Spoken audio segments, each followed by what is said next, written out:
What's going on? This is Trigger with Instructor Mike and friends.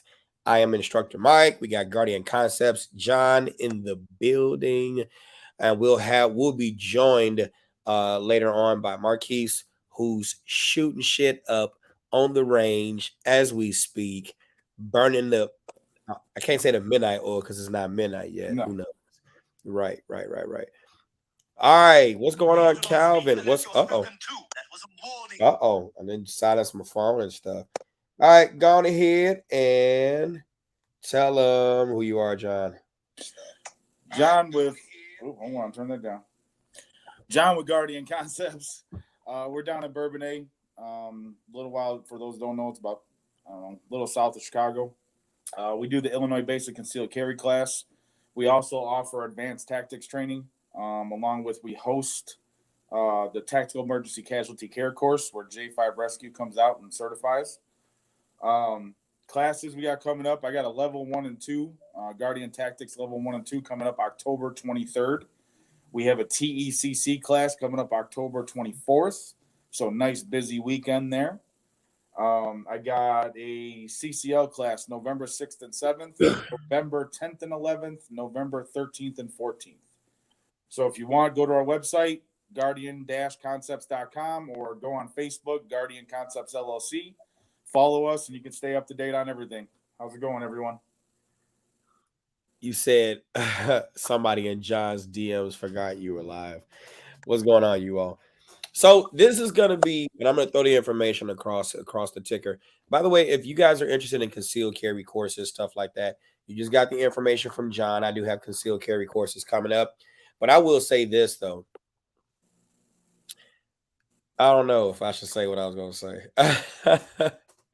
Let the rip, man. Come on. Have we I don't know. It's crazy. Right. We ever censored anything? Oh, hell no. We don't censor shit. You said so let it rip. Stacy Bennett. I'm sorry, Stacy Bennett. I gave you a fucking French name. That's not even his. Stacy Bennett says he's in Bourbonnais. I've never heard of him. Yes, he is out there. He is out there. You got to pay him a visit for sure. Yep. Stacy, all you got to do, if you actually want, start listening to X Country 106.5. You'll hear us all over it. That's right. We got to plug your. We got to plug. We got to plug it. So, guys, I'm dealing with a slight headache, so I'm pushing through the headache. But this is going to be an interesting show for those of y'all who listen to the podcast on the mic with Mike. You can find the podcast on Spotify, Apple Podcasts, anywhere else podcasts are. I just want to say what's going on to you all. And then we're going to go on ahead and get right into it. Do me a favor. Go on ahead, like, comment, share, subscribe, all that great stuff. You said that I get your message on Instagram. No, I didn't. I'm sorry. I've been dealing with a lot. So that's why I got this headache. Oh, man. So the way that my concealed carry classes are going, let's talk about that because I know some of you all are watching on Security Training Concepts. And I'm going to look at your message on Instagram. I'm sorry about that. Instructor Mike. How does this troll get in like that? This is crazy. All right. He said Instructor Mike. Who comes up with these names? Like Instructor Mike. Hey, I remember this guy from before too. You blocked him one of them ago. Like how? That's a hell of a name. Like you created your username and said, "What's going on, Raymond? What's going on?" He said, "Instructor Mike called me the N-word at Walgreens." That's a creative ass name. Yeah, Chrissy, the troll is back. So yeah, my concealed carry classes, the way that they are going. You said I've been a bad boy. I don't know if I've been a bad boy. Hey, what's going on, G.I. James? How are you? My concealed carry classes and the way they are going. You all know I'm used to wall-to-wall large classes. I've had that for a while. I've had a large profile where I was You said this could have waited till tomorrow. The headache. Nah, I'm good. I'm gonna push through. Because maybe the headache and talking about what I need to talk about could make it better. So no. Um, you said how do you get certified as a tactical training? We'll talk about that in a minute. But my concealed carry classes and what I've been talking about in the classes have been primarily focusing on guns and focusing on dealing with the police and talking and helping people understand law enforcement. Ever since about 2019, I started shifting, including adding more stuff about conflict resolution because where we are and the majority of the people that I teach come from places where we don't get taught conflict resolution. We go through a lot of stuff. We go through what's going on, Chris? We go through a lot of stuff in our homes. We go through a lot of stuff at school. Just a couple of days ago, I believe it was yesterday. I think no, it could have been yesterday or the day before yesterday. Wendell Phillips School was shot up. A 40-year-old security officer got shot, and a 14-year-old got shot as well. And it's like, we got so much trauma in our communities, and that's the market that I'm in. I can't speak about other people and the markets that they are in when they teach, but that's just the market that I'm in. And on one hand, I love that I went down the road that I went down in teaching conflict resolution and teaching about families and stuff like that. But on the other hand, it's cost me. It really has. It's cost me business. And I don't have a problem talking about it. I don't care because these are the conversations. Okay, I'll look at it, Chrissy, in a minute. These are the conversations that need to happen because I know I have instructor candidates or instructors who watch this show as well. And I want y'all to understand that you got one way to look at business, and then once we get through with that, we'll go on ahead and go to Phillips got shot up. Absolutely. You got one way to look at the business, which is you don't mix business and personal. You don't mix business, with teaching people about the things that involve their lives. You don't teach about that. Hold on, Osvaldo. I got you in a minute. I'll talk to you. You don't talk about the things that involve them and involve their lives because you go too deep and then you actually run business away. But then there's the other aspect of it where you recognize that I'm teaching you how to kill your own, right? And so because I'm recognizing how to teach you to kill your own, why not give you some tools where you can resolve conflicts and do things better? Excuse me. So that's what I've been struggling with. And that's pretty much, it. So if you're interested in classes, you're more than welcome to come to me.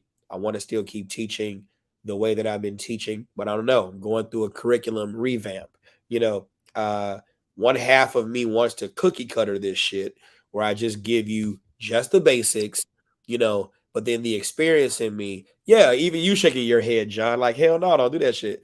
Because one aspect, I want to cookie cutter this shit and just give you just the basics that'll make you happy and all that other shit to keep the money coming, whatever. But then the other half of it is you're gonna go out there and do something dumb with it, get yourself killed. Then it's like, I don't know. I guess it's the problems of caring too much. I don't know. We're all running to that one. Yeah, because it's like your it's like after experiencing what I experienced today. Thank you, Shamika.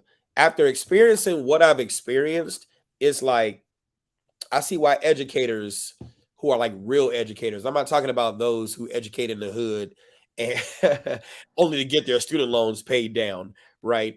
But I'm talking about those who really care. I see why they turn to alcohol. I see why they turn to, other vices which take the edge off. It's not healthy, right? But I see why they do it because man, if you don't recognize that in our community that we are in a lot of trouble. We're in that. And it's just like, it's tough. It really is. So Yeah. it's tough. And I didn't mean to take the show this way, but it went Oh, that you way. cool. So I don't know. Because there's a lot of people that that think they ready for shit. And it's like, because you got your Glock, because you said you're evening, I know what you meant. You're evening the playing field without your teaching the streets will kill their own. Yeah, I mean, it's like, I don't know. What do y'all think I should do in the comments? I know what you're gonna say, John. I already know. What do y'all think I should do? Because it's like, I had another, and I'll say this one story. Uh, I had reached out to another person. And what some people don't understand is that, I have a lot of mentors, a lot of mentors. Some who are mentors to me who don't even know they're mentors to me, but I constantly come back to them and ask them for questions on certain things. And I had one person, I won't say his race, but he's not black. He's not white either. I will tell you that he's not white. He's not black. So there's we'll kill that too part right there, right? But he was like, you're going to continuously run into problems the more you start to care. And he was like, the more you start to care, because your community, the stuff that you talk about, it's not a lie, it's the truth, but your market doesn't want to listen to that. Your market only wants to hear about guns because they're angry. And you could sit there and teach your people how to kill themselves very well. Like you could really do that. Like it's more to, he knows how I am because he's one of the ones who taught me a percentage of what I know. You know what I'm saying? Good instructors are great students. You know what I'm saying? And so he was like, I know how you are, but your market where you are, even though what you're doing is extremely important, he watches the show and commended John and Jacob and Marquise. He doesn't comment because he doesn't need to, but he watches the show. He showed me he watched the show, and even regurgitated back some of the stuff that I said. That's how you know. But he was like, your market is going to, you're gonna end up losing certain business from some people. In fact, more than some people, because you're pissing the right folks off who need to hear that, and they will pay you back by not coming to your classes. And think about what happened to Dave Chappelle. Did you watch that show, The Club? Oh my God. That shit was fucking amazing. Dave Chappelle's. I heard about it. I jumped on it. The second I heard about it, I was like, I got to hear this. Oh my God. And it was Dave Chappelle at his most controversial than he has ever been. And it's like, if you look at that, some people are allowed to speak their truth. And it's like Netflix, people wanted to cancel Dave Chappelle and the show. Not people, but you get what I'm talking about. That community. I know, Marquise, you're good. You're good. We already said that. His Marquise Miranda, P6 Firearms Training. He said he'll be on after the shoot. Hey, continue to shoot. Have fun. We're here. We're here. You already know. Always support him. Great guy. But I loved everything about his show. I've always loved Dave Chappelle, and his comedy, just him being himself. But let me tell you this, and then we're going to get to, John's comments, anybody else's comments in the audience. And then if you all want to be a part of the show, just inbox me. I'll send you the link, and then you can come on the show and actually, talk, like we are on the show. I don't mind. Yeah, Melanoid Fitness. He said, where was the lie in what he stated? Look, everything he said was absolutely amazing. But let me tell you why Netflix did not cancel Dave. Netflix didn't cancel Dave because it's Dave. Even though Dave Chappelle says, I'm a motherfucking genius. I'm rich and famous. That's why I get paid the big bucks. Yes, that is true in essence, because Dave Chappelle is Dave Chappelle. You're fine. You're fine, Jacob. You're cool. Shouts out to Jacob. He's just following in the comments. regular commentator on the show, a part of the show.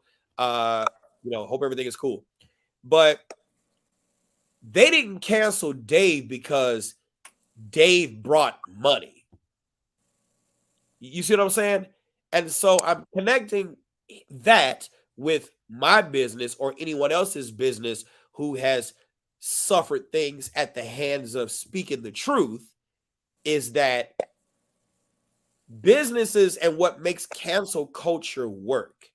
What makes cancel culture work is because it's not that we don't agree with your position. It's that your position cost us money. And if what you're saying, true or false, cost, and best, especially if it's true, right, cost us money, we can't support it. We can't support you. And then when you go independent, right, you got to have the network. Like if Dave Chappelle wasn't Dave, there's been plenty of people who have said things like or worse and true than Dave Chappelle. They just don't have the network to be able to say it, or they work in places where their backing gets cut because the backer doesn't want to lose money. And so I'm just saying all that to say this. When I say what I say, when John says what he says, Marquise and everybody, we say this because we actually really care about the outcomes. See, real instructors who are experienced, we deal in outcomes. We don't rest in the training. See, I told you, William, my headache is going away because I feel better just talking about it. Like, we deal with outcomes. We actually give a shit about you surviving. We actually rejoice when you fucking win. We actually rejoice when you run away too. Like, except one part in this video. Wait till I talk about the Greenfield, Wisconsin police shooting. There's sometimes you should not run away. We are in for a treat on this show because we're going to piss some folks off and we're going to teach some lessons. And those of you all who are here to learn some shit, hang on, like it, share it. Let's get those numbers up because we look forward to coming on here Wednesday. And we've been consistent at this. Like, for real, though. Hey, Brian. Oh, you brought Brian in. What's up? I did. Pew-pew. What's up, Brian? So this, for everyone that don't know, this is Brian Eastridge. He is based out of Oklahoma City area. Yes, indeed. I had the pleasure of meeting with him and training with him at the Guardian Conference a couple weeks back. Good deal. Where he blew out all of the pistol fundamentals like no tomorrow in Mythbusters. Good deal. Phenomenal class. Good deal. Phenomenal class. Is my audio all right? I have like issues with StreamYard sometimes. So your audio's okay, but your video's like, but you're here. We see you. Am I choppy? Yeah, you're choppy. Let me see. You're choppy. Let's see if I can. Let me see. Yeah, StreamYard hates my computer for some reason. I don't know why that is. That's all right. We hear you perfectly. Yeah, we hear you good. We hear you good. Well, my mom says I have a face made for radio. So and you got a voice made for it too. Face made for radio. You got a voice made for it too. No, thanks. Good. Brian, go ahead. Yeah, Brian, go. I'll say, Brian, go ahead and introduce yourself. Plug your stuff. Oh man, well, it's funny you guys sent me this. John sent me the link. We get to hook up at the Guardian conference there, and but yeah, I've been yeah, thanks, Christy. Yeah, let's see. I've been a cop 19 years. I've been a firearms instructor for like 16 of that, and I was blessed to have like a dad that was a cop for years and actually owned a gun shop. So I kind of became a gun guy at the ripe young age of like 7. So that led me down the path of like the military. And I spent like 4 years in the 82nd Airborne, which my camera sucks, but I got a Placo, some of that stuff. That was fun. Oh yeah. Yeah. I never deployed anywhere. It was weird. I got out right as the deployment trains were really kicking off to the stands and the racks and the, you know, all that stuff. So, Right. Moved back here and like became a cop. Like it was like a 3-week transition. So, and I grew up like shooting competition and like speed competition. And then when I got into police work, it was all PPC, which is like bullseye on steroids, but kind of, you know, a challenging target, but not very anatomically correct. Right. And then, a lot of like fundamentals that I think kind of conflict with, applications and context. So I was the guy that started out shooting fast and did okay. And then I shot accurate and did okay. And I was like, why can't I do both? You know, can I have my cake and eat it too? So I really took like this deep rooted dive into how people teach fundamentals and the historical context of that and application in context. Yeah. And John was there when I burned the sacred temple of fundamentals in front of everyone, and then started putting the bricks back together, but they look a little different. You know, it's like, so that's kind of been my shtick, my little spot in the training industry is like, let me tell you what you've heard. Let me tell you where it came from. And let me tell you how to apply it in context. And it's been pretty successful. I mean, I didn't reinvent the wheel. It's just, you know, and I've got like, I'm a pretty prolific reader. So I've got a stack of books over there by guys like Cirillo and Jordan and Askins and Enos. Everybody heard of Brian Enos, right?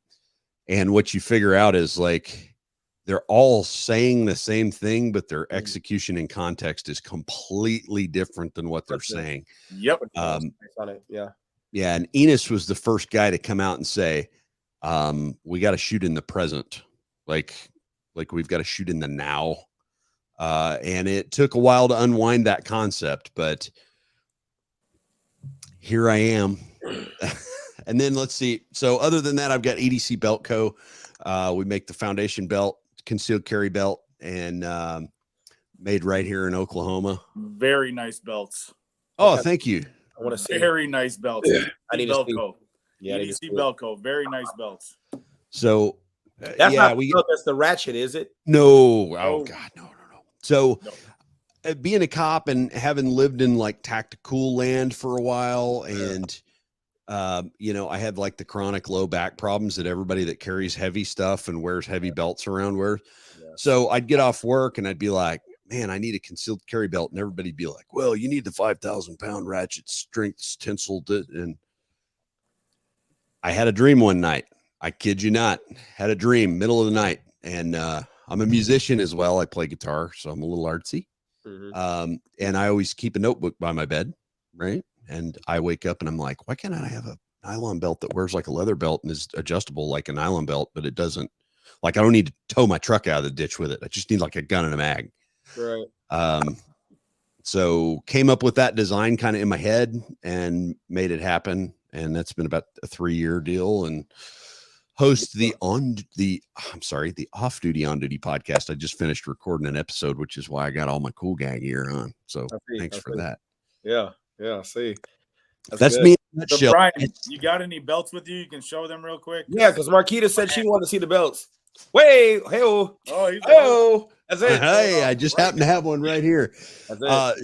Strangely enough, like I used to wear a second. Like if we got one that had a bad stitch or something, I'd just take it. And we made up some special ones for the Guardian conference that had like red, white, and blue stitching. What's the website? edcbeltco.com. And they're also sold at concealedcarry.com, and Langdon Tactical carries them as well. So got it. So yeah, Riley Bowman and them from Concealed Carry, and then obviously Langdon Tactical. Yeah, Ernest and Amy. I'll share it on the screen so that people can see it too. So the magic of the belt it's got a low profile tri-glide buckle that you know, you can thread it through your pant loops. Like you can thread the buckle through your, I know that guy. So you can thread the belt through your pant loops either way, either direction. and the buckle's small enough that it doesn't get in the way of those like DCC clips. This is nice. The only guys I ever answer questions on how to wear the belt from are military dudes that cannot get around the fact that when nobody's looking, you don't have to center your buckle on the gig line. You can Yeah, the gig line. Yeah. Yeah. Hey man, you can't. Hey-oh. You gotta have a gig line. Right. So, and the funnier part of that was the first year I launched it, some people were like, well, it only comes in black. And I'm like, dude, it's a concealed carry belt. Like if you're wearing clothes over it, who's going to see it? Right. Like it just holds your pants up and keeps your gun there. And yeah. And then I started thinking, well, some guys wear a strong side too. So, you know, the belt, it works for that, but I'm a shorts and t-shirt, and the only reason I'm a shirt tucker is when I go to work. Right. So, but yeah, so that's the belt, and it's Mickey. Oh, you got Mickey. Mickey. Yeah, Mick is my bro. And a little birdie says that Mick might have put out a discount code for the website today, but you got to go and look at his most recent video. That's it. And he does some great videos too. I didn't know he was I don't know why I did not know that he was out of Illinois. Right. Because he doesn't teach there a whole lot. Right. That's the thing. No, he's too busy on the road all the time. You said what? He's too busy on the road all the time. Yeah, he's a road dog, man. I do some like travel training as well. Like I'll go and put on, I use it like my curriculum. I've got an 8-hour and a 16-hour, 1 day and a 2 day. And the 1 day is like a lengthier version of what John got to see at the Guardian conference. And then the 2 day is like applying all of that stuff in context through various, what I'd call industry standard shooting exercises. Like, hey, you've heard of this phrase, the test.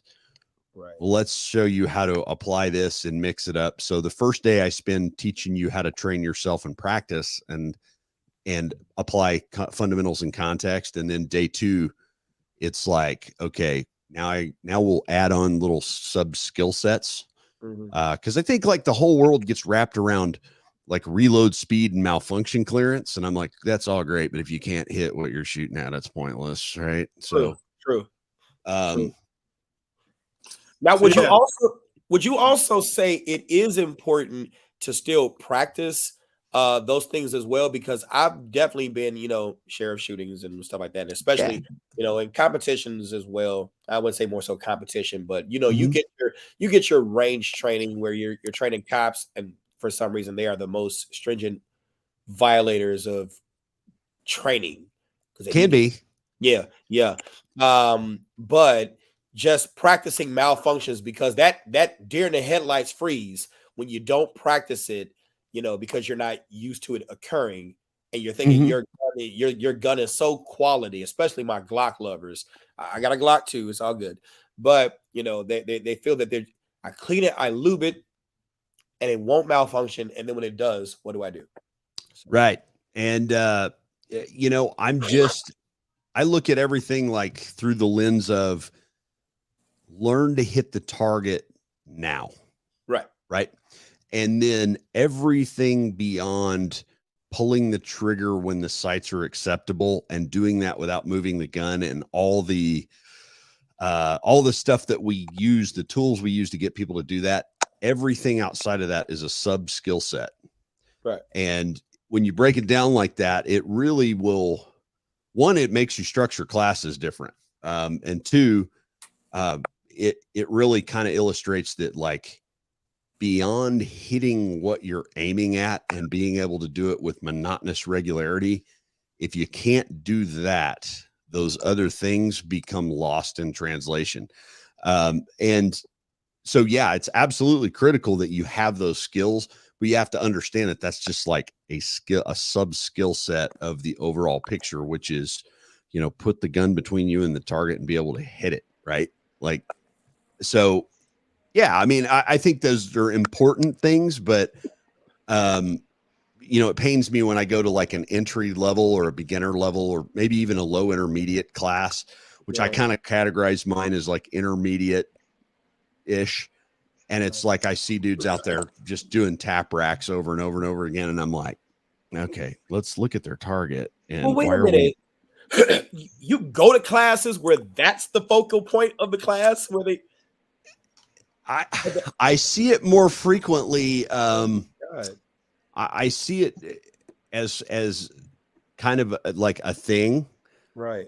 Paul Howe did a video on this with what he called his tricky stick, or his, and he has a stick and people are like bumping the guns and making them malfunction. And he's like, yeah. And I'm watching these dudes turn, ammo into noise while an instructor standing over there inducing malfunctions into their gun. And he's like, how about you teach them to shoot? Like, Yeah. you know what I mean? Like with okay. The stick, and then it causes the jam on the AR. Yeah. Slicky stick. That's what he called it. And I was like, yeah. And what I find is especially is pretty endemic is if we look at what are fundamentals, like, have you ever, like, what are the fundamentals? Right. Aiming, breath control, trigger control. Right. Yeah. What are they for? Oh, John, you can't answer this because you heard the answer. I already know the answer. You're asking what are the fundamentals for? Mm-hmm. Yep. In what context? If we're talking about, oh, there we go. Boom. You answered. That's half of it. Right. Yep. Right. There's half of it. But what are they for? When were they formed? How were they formed? What type of shooting were they formed for? There you go. So when you answer the question, what are they for? Okay, I'm going to blow half of my class here. Here's what they're for. They're to get you to pull the trigger without moving the gun. That's okay. Yeah. I'm thinking about target shooting. Right. Yeah. So target fundamentals, right? Like breath control, aiming, sight alignment, sight picture, which I hate the term sight picture, right? I think that's a misnomer. But when you look at all those things, what were they all designed to get you to do? Press the gas and don't move the car. Shit. Right. Press, pull the trigger, slap the trigger, jerk, whatever, without moving the gun out of alignment when you're doing it. Right. So we use all this trickery to do it. And I look at, okay, who wrote those? Like, where did they come from? Anybody? Tell me the NRA. No. Before the NRA. Before the NRA was even a thing, there was a thing called CMTC, Civilian Marksmanship Training Corps, right? So post World War I, we're coming into the age of manufacturing, getting ready to head into the Great Depression. Write it down, Mike. Write it down. Yeah, we've just had this war, right? And we have a very, very small standing army, right? Very small. So how do we get people that maybe aren't going to go, down to the local recruiting office and sign themselves up for a commitment? How do we permeate to the masses marksmanship training? Right. Well, and okay, we decide we got to do that. So Uncle Gov is going to give us ammo and guns and send 14 and 6 to 16-year-old boys to summer camp to teach them how to shoot. So who do we ask the question? How do we get these kids to shoot? Who are the guys that go train them? Think back in history to dudes laying with sandbags and shooting .03 Springfields and these 1911s, and they're shooting them one-handed. Snipers. Right. High power shooters. Yep. High power shooters. 600-meter shooters, right? Yep. 600,000-meter shooters, the Marine Corps marksmanship training, stuff like that. And then when we go to handguns, who do we go to? The dudes that stand there and go, anchor the shot, pow, right? Bullseye, right? So the B8 Bullseye Repair Center, stuff like that. Right. So those guys kind of got put their heads together and said, okay, to make an accurate shot, you have to do these things. Well, what are they doing? They're teaching them to pull the trigger without moving the gun. Right. That's the bottom. I mean, that's like as far to the core as you can break it down. But even to go so far into why we still have people moving the gun, because they may not understand the simplistic nature of when the bullet leaves the barrel and when the recoil happens. Mm-hmm. That recoil doesn't happen until after the bullet leaves the barrel. And they somehow think that by throwing the gun that they can counterbalance. So yeah, well, that's a thing. It's a thing, right? So we use language like just stand there, just hold the gun naturally, just, breathe naturally. So, man, I'm going to give away half my class here. So you might want to slow down, Brian. Yeah. You are giving out your entire class. Oh, well, I'll cut it off. I'll save the magic minutia for like when we're in person, but all these things, right? That press the trigger slowly to the rear, let the shot surprise you. Why would we want to do that? Shot placement itself. Because if we don't know that the gun's going to go pow really loud and make a noise, and you won't move it. Right. So there again, we go back to pull the trigger without moving the gun. Yeah. Well, in the context of competition and things like that, where breath control is really critical at 50 yards and it's extremely critical at 600 yards, right. we have a contradiction that's built into the fundamentals we teach. Because when are we supposed to fire a shot with breath control? There's two schools of thought. One in the military, one will say you shoot between the natural pause, and the other will say after you exhale, before you inhale, you shoot. So what do you just tell your brain when you hear that fundamental? You shoot between the natural pause. Right. So now what do you know the gun's going to do? You know the gun is going to go off. Boom. Right. Right. Right. So now I know that explosion's getting ready to happen. And I've programmed my mind that when I go, that's here comes the explosion. Right. So what do I do? And now I'm going to prepare for it. That's that same signal being sent from your finger to your mind. And there you go. It's about to go on. So we're teaching a fundamental that has a built-in contradiction. Exactly. Well, Think about that. When I teach breathing, I just tell people that, muscles without oxygen fatigue faster. Mm-hmm. Don't hold your breath. That's all that I say. I don't even talk about the when to shoot.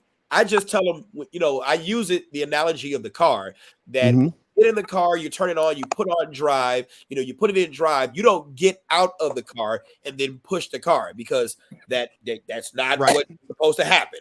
You start the car up and then you slowly press the gas and trust that the car is going to do its job so long as you do yours. And I use that analogous to using the gun. Yeah. So I have this fancy saying that that I stole from Wayne Dobbs and Daryl Bulkey, like phrases and words mean things, right? And the English language is huge and it's complex. And depending on what part of the country you're in, yuns and you guys could be the same thing, right? Right. So we tend to build in terminology into the fundamentals and the description of fundamentals that have direct conflicting concepts. What's a picture? Think about this. Just define a picture for me. It's a still photo of something captured. Oh man, you're on it. So what is a sight picture? What are we telling people's brain that a picture is? It's a permanent representation of something that's already happened. Right.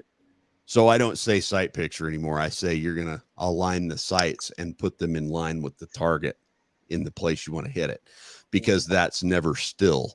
Right. Well, when we say the word picture, we imply that we are taking a photograph. We are permanently memorializing a past occurrence. It's like the old Mitch Hedberg joke. Guy showed me a picture and he said, "Hey, here's a picture of me when I was younger." He says, "Yeah, every picture of you is when you're younger." Right. And then you can even expand on that. You can even expand on it. Like Mike said, we're telling everyone it's a still picture. How many of shootings is standing in one place? Exactly. Yeah. Right. Yeah. So it's more of a movie, right? It's a current thing that's continuing on. Rapidly evolving. Yeah. So it's not that I'm trying to reinvent concepts. It's just, I'll tell this story on myself. I had a really bad, hard problem with math in school. I hated it. It was the worst. Right. Okay. So to learn math, I had to look at where it ended and come back and figure out how it started. Right. Somebody's really good at algebra. Yeah, right. Nobody is. It's not a natural thing, right? It's not something, human beings are we're basically tool killing animals, as Daryl Bulkey says. we're made to pick things up and club other things with it and feed ourselves, right? So like algebraic equations are not really built into the psyche. But I go to cylinder and slide and I start learning how to build 1911s.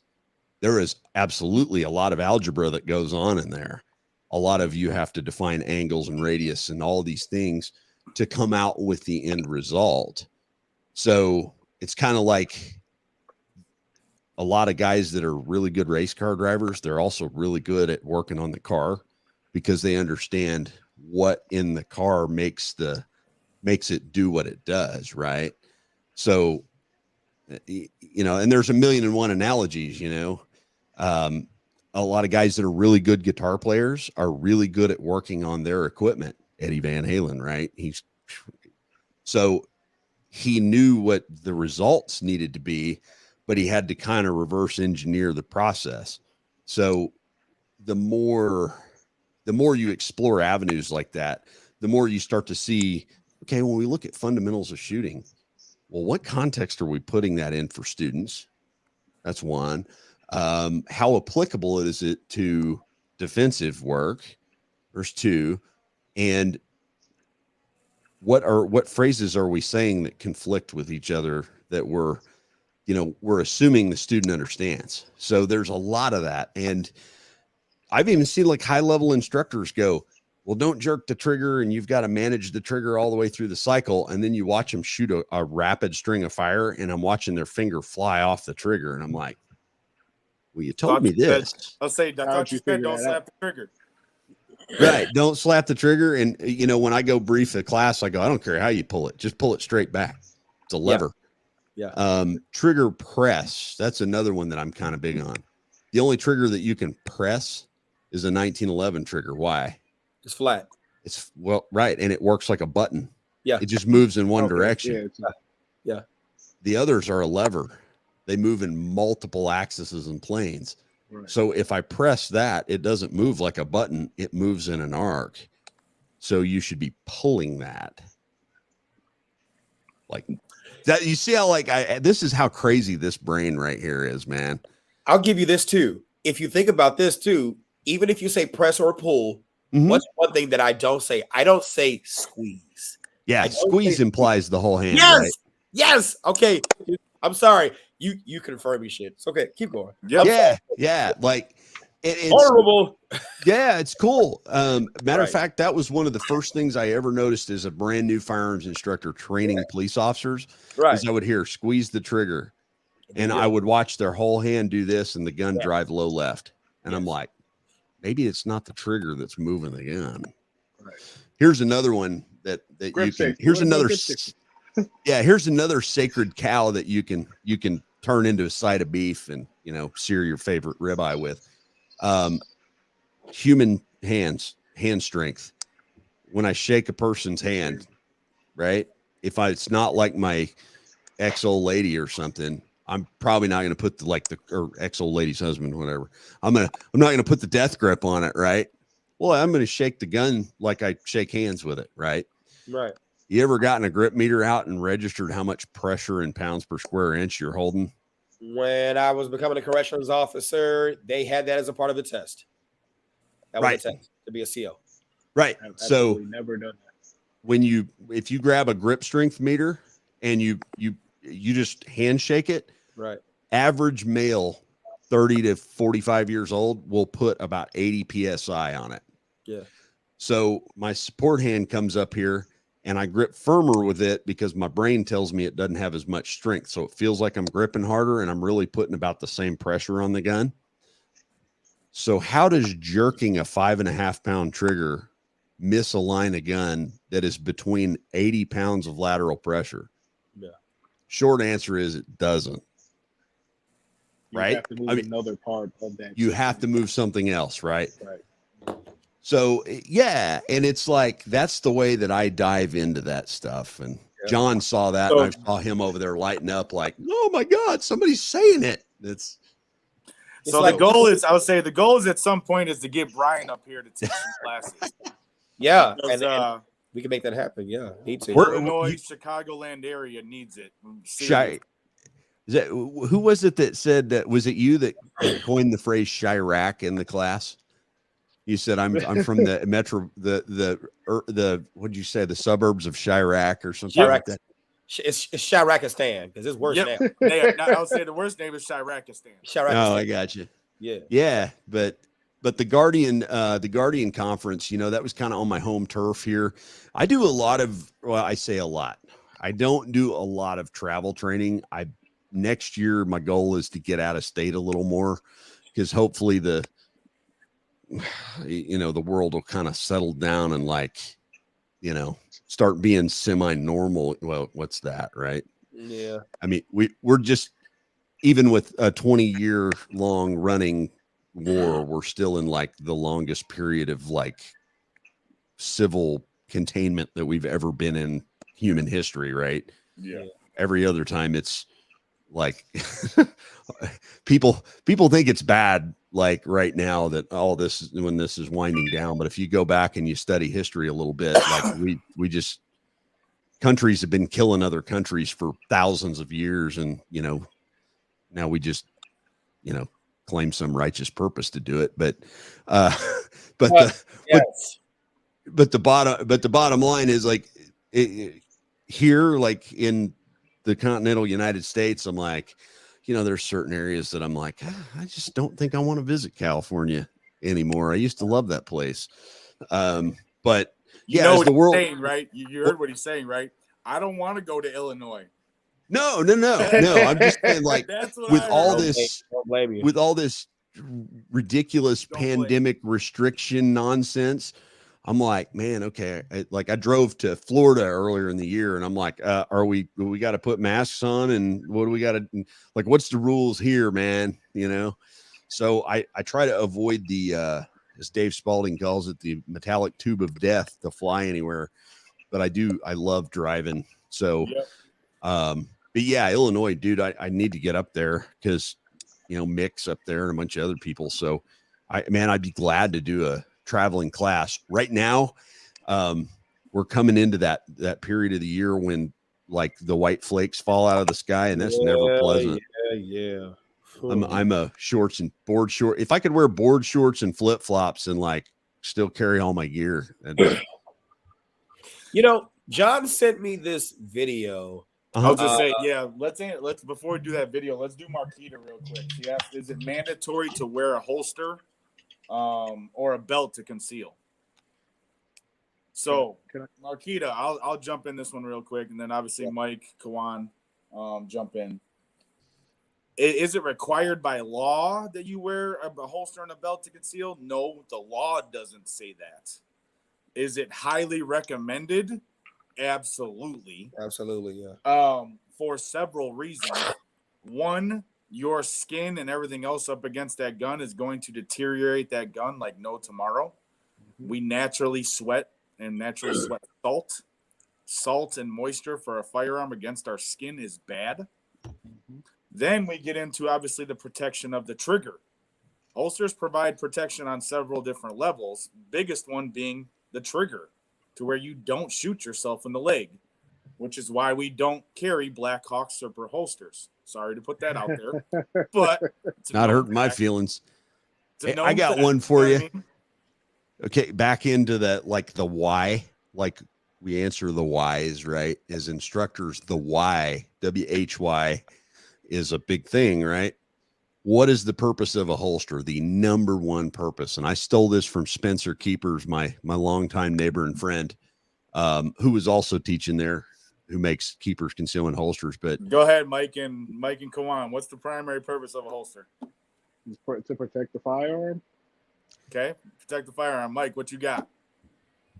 To make your gun easy to grab, where you don't have to search for the shit. I mean, oh man, my bad. It fell in my pants. Wait a second, please. Yeah, I mean, because people are so, I mean, when you're talking about, especially in the concealed carry context, is always everything.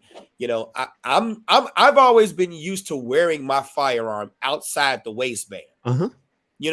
Whether it be inside or outside. Granted, inside the waistband, inside a vest, the holster. We can talk about protecting the gun, sure, but you're gonna sweat. Right back. Okay. we can talk about protecting it the closer it is to, you sweating the closer it is to you. But I like my holster on the outside so that I can easily access it so that Without the going gun through can too many be, garments. as a byproduct, you get protection. But go ahead. Yeah. I had to go get my demonstration tool. This is a keeper's And cornerstone. YouTube is a demonstration, not a real gun. Go. This holster, its number one purpose in life Keep and that creation trigger from is to make the gun inert. Yeah. I can't function this gun in this holster. I can't get to the trigger. There's nothing here. So it's to make the gun inert, because if the gun is inert on its own, meaning incapable of firing on its own, what would you need a holster for? Well, then you go into all the other reasons of sweat, your body, protection, all these other things.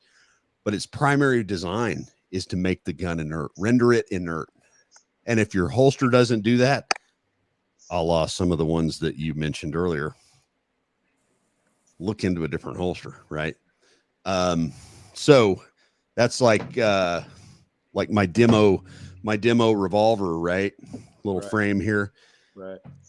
The sticky holsters that you put, you're in your pocket, you can't get into the trigger in those. They're a soft holster. Would I carry a striker fired auto in that? Probably not, right? Right. But it makes that revolver inert in my pocket. Yeah. It keeps things away out of the trigger to be able to activate the gun. That and the trigger guard. Yeah. Right. Yeah. Yep. All right, let's roll on to the video, Mike. Oh, all right, boy. So the video daily double. Yeah, that's it. All right. So we're gonna go ahead and talk about the Greenfield, Wisconsin police shooting that just took place. Now, warning. Warning, this is graphic. Oh yeah, this is very, very graphic. I have yet to see this. Well, you're me about either. to see it because it's man, it's troubling. Here we go. Let's go on ahead and watch it.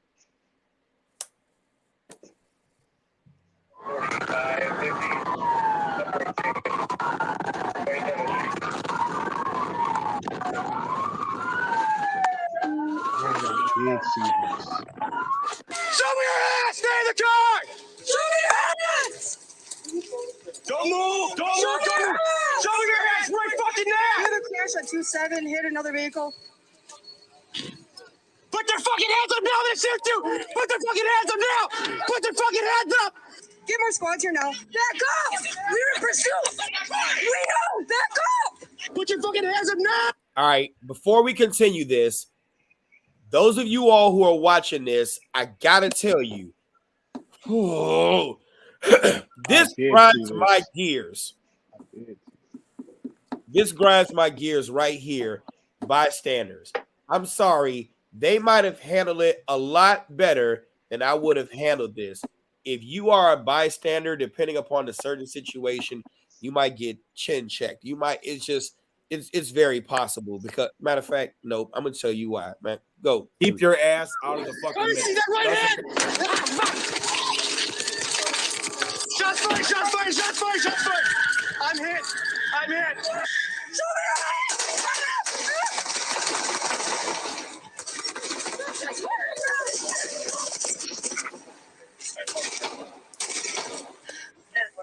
He's running! He's running! He's found feature! Good Lord. So the next set, we got to watch more. Yeah, hold on. The next set. So the next set you see, obviously, or the first set you see the what happened. Now you're going to kind of see call outs.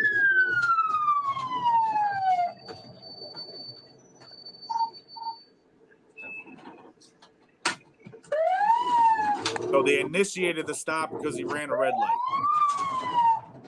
Twice now. That's 3 times.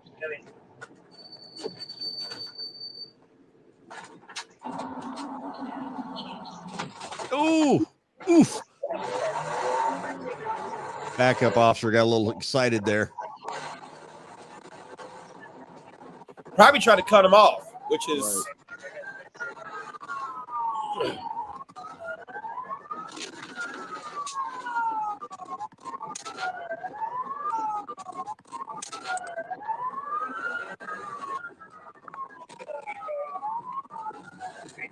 And he get ready to TC right now. Oh. Oof. Show me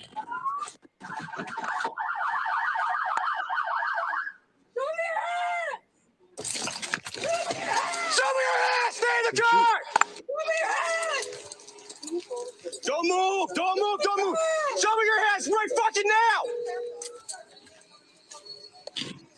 Put their fucking hands up now! They shoot you! Put their fucking hands up now! Put their fucking hands up! Holy panic, Batman. Hands up! Hands up! Hey, back up! Back up! Could you imagine being a person in that green car? Get my squads here now. Back up! We're in pursuit! Ooh. Put your fucking hands up now! Put your fucking hands up! Back up! Hands up! Hands up! Put your fucking hands up now! Let me see that right hand! Ah, fuck! Way to go, back up. Shots fired! Shots fired! I'm hit! You are saying exactly what I. First of all, whatever was in that front seat should be lit up right now. I'm too. I hate to armchair quarterback and especially in the profession but And I'll jump in real quick, Brian. So different points. Obviously, this is Brian's first night with us. You know what I mean? And if you get a chance to watch some of our old stuff, you'll see we go over different police shootings because we know across the board training lacks on so many departments. Force on force training, tactics, those types of things. And we continue to bring light to that stuff. Yeah. The more, obviously, you know what I mean, that we do these, the more we talk about it, it's going to get more people talking about it and hopefully get our officers the training that they need in order to be effective out there in the streets. Go ahead and continue. Oh, we got to watch more? No, Mike. Thank God. I'll say, Brian, I kind of cut you off there. Oh, no worries. Just to give you some context of why we're talking, why we do some of these officer-involved shootings. So, by all means, go ahead and give your, obviously, insight on that. So, Cooper's combat triad, the very bottom of it. Anybody familiar with that? The combat triad? Mindset, marksmanship, gun handling, right? So mindset's down here at the bottom, marksmanship, gun handling. It makes a pyramid, and they need to be in balance pretty well to be effective at critical stress incidents and things like this. Right. Mindset, where did we see the lack of mindset in this one?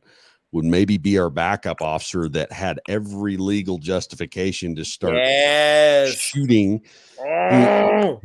Now, playing devil's advocate, does she know where her partner's at?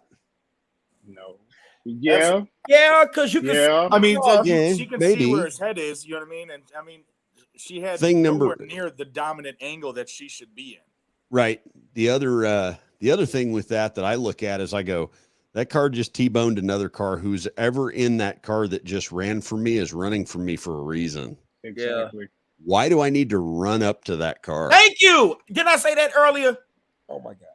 I can give all the commands sitting peacefully behind my cruiser going, you know what? Yes. I got a lot. It may not be bulletproof, but it's thicker than air back here. Yeah. The other deal that I look at is the mindset part of this female officer. Does she have maybe a moral objection to taking a human life? It looks very having to actually moral, and not just moral, but look at the climate that we're in now. People are afraid to do their job. What they might have been empowered to do more because they don't want to lose what they have now. Yeah. Not even just their life, just their job.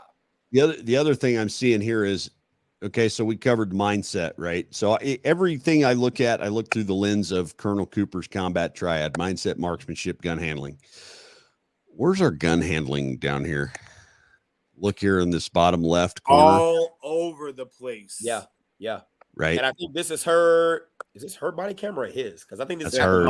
At the bottom This is one hers. Yeah, this one is hers. Or no, this one wasn't hers. Hers actually fell off. So right here we So have she somebody. she saw her partner move. Put your Right. fucking hands up now. Pause it right there. What do you see right there?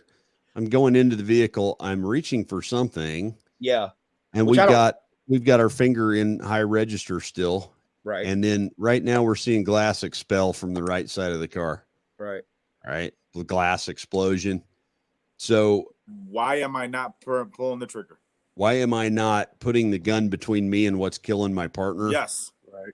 That's in the very least assessment. So but here's another thing too, and you all know this, that first of all, if he would have stepped back, right, the bullet, even if it went through the windshield, it still, because of physics, would have deflected. maybe. So, well, depending upon what kind of bullet he had, too. Well, I've shot auto glass before. Yeah. The reason that guy is alive is auto glass is a catcher's mitt for bullets.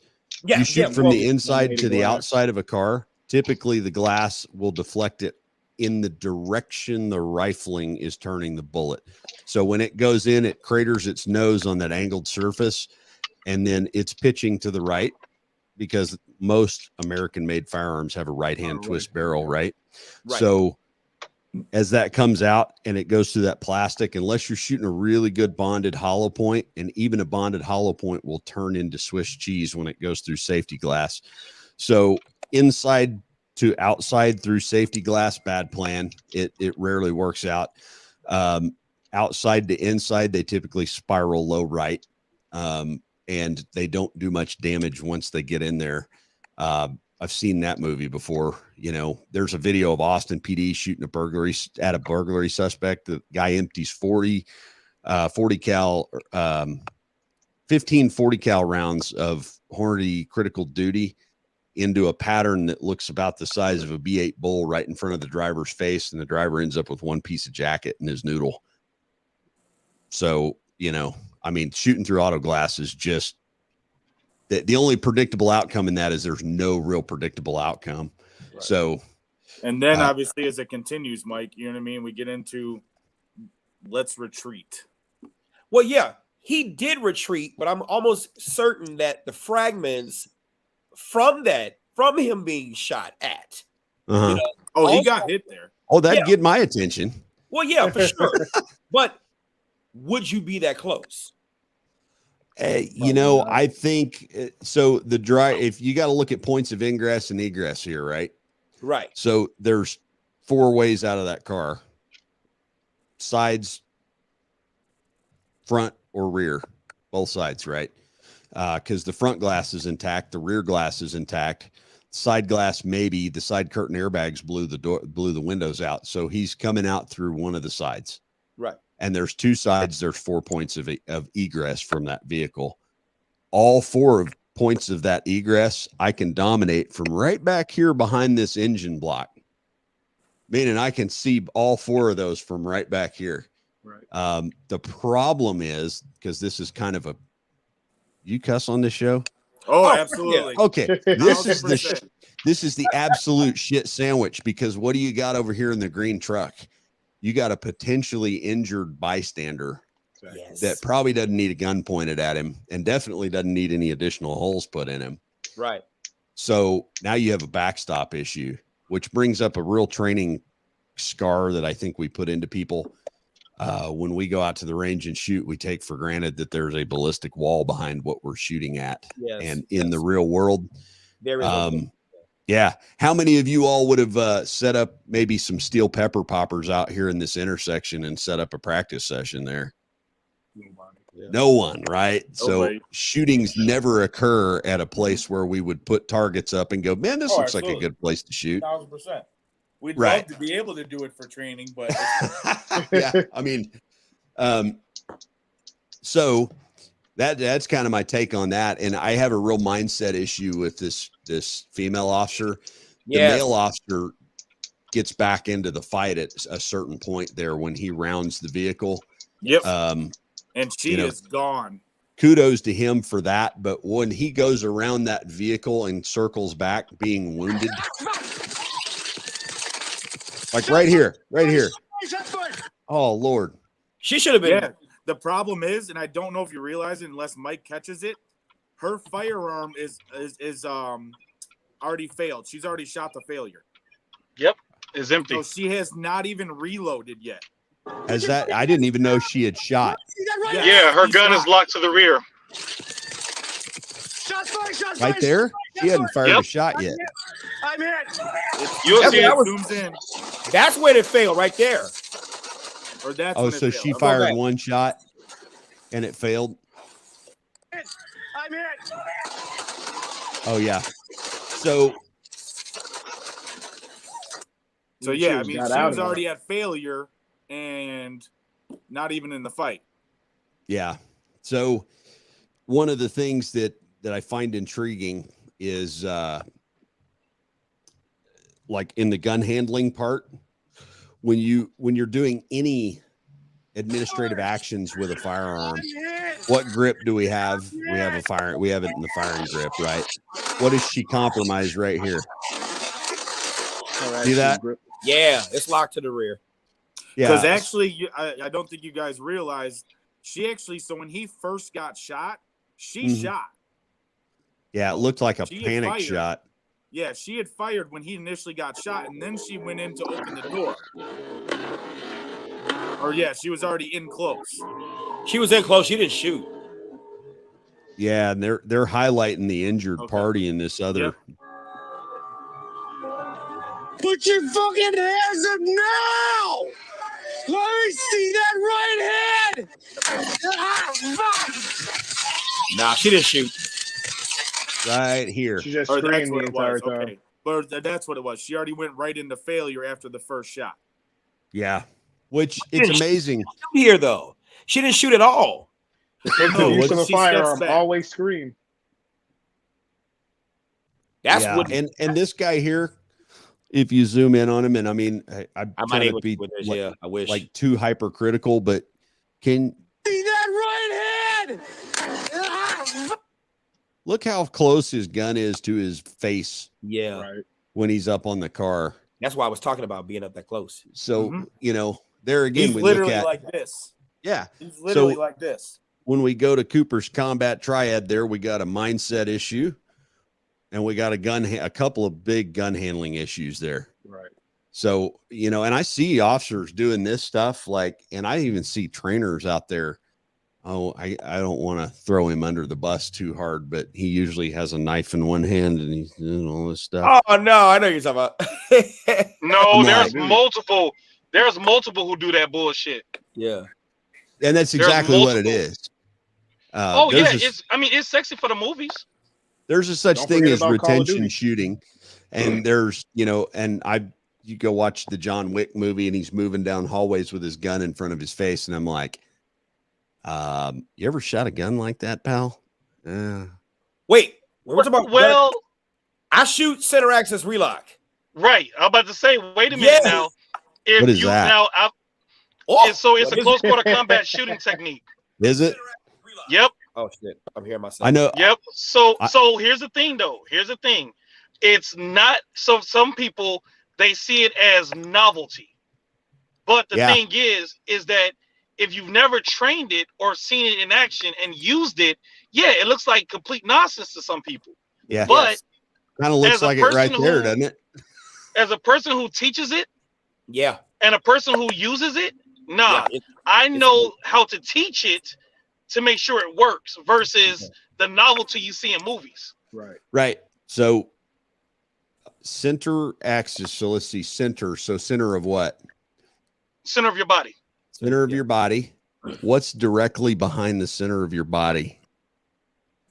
You. Exactly. What does it require to operate a semi-auto firearm? You. No, the slide has to move rearward. So Oh, when we no. Right, but say- the gun, no. So let me help you out with that. So when you have the gun in that position, it's supposed to be in your natural focal point, which is in 12 to 14 inches of your eyeball. Exactly. So for example, when I teach it based on the fact that when you're reading a book, Do you read the book with your hand extended, or do you read it at a comfortable distance? So,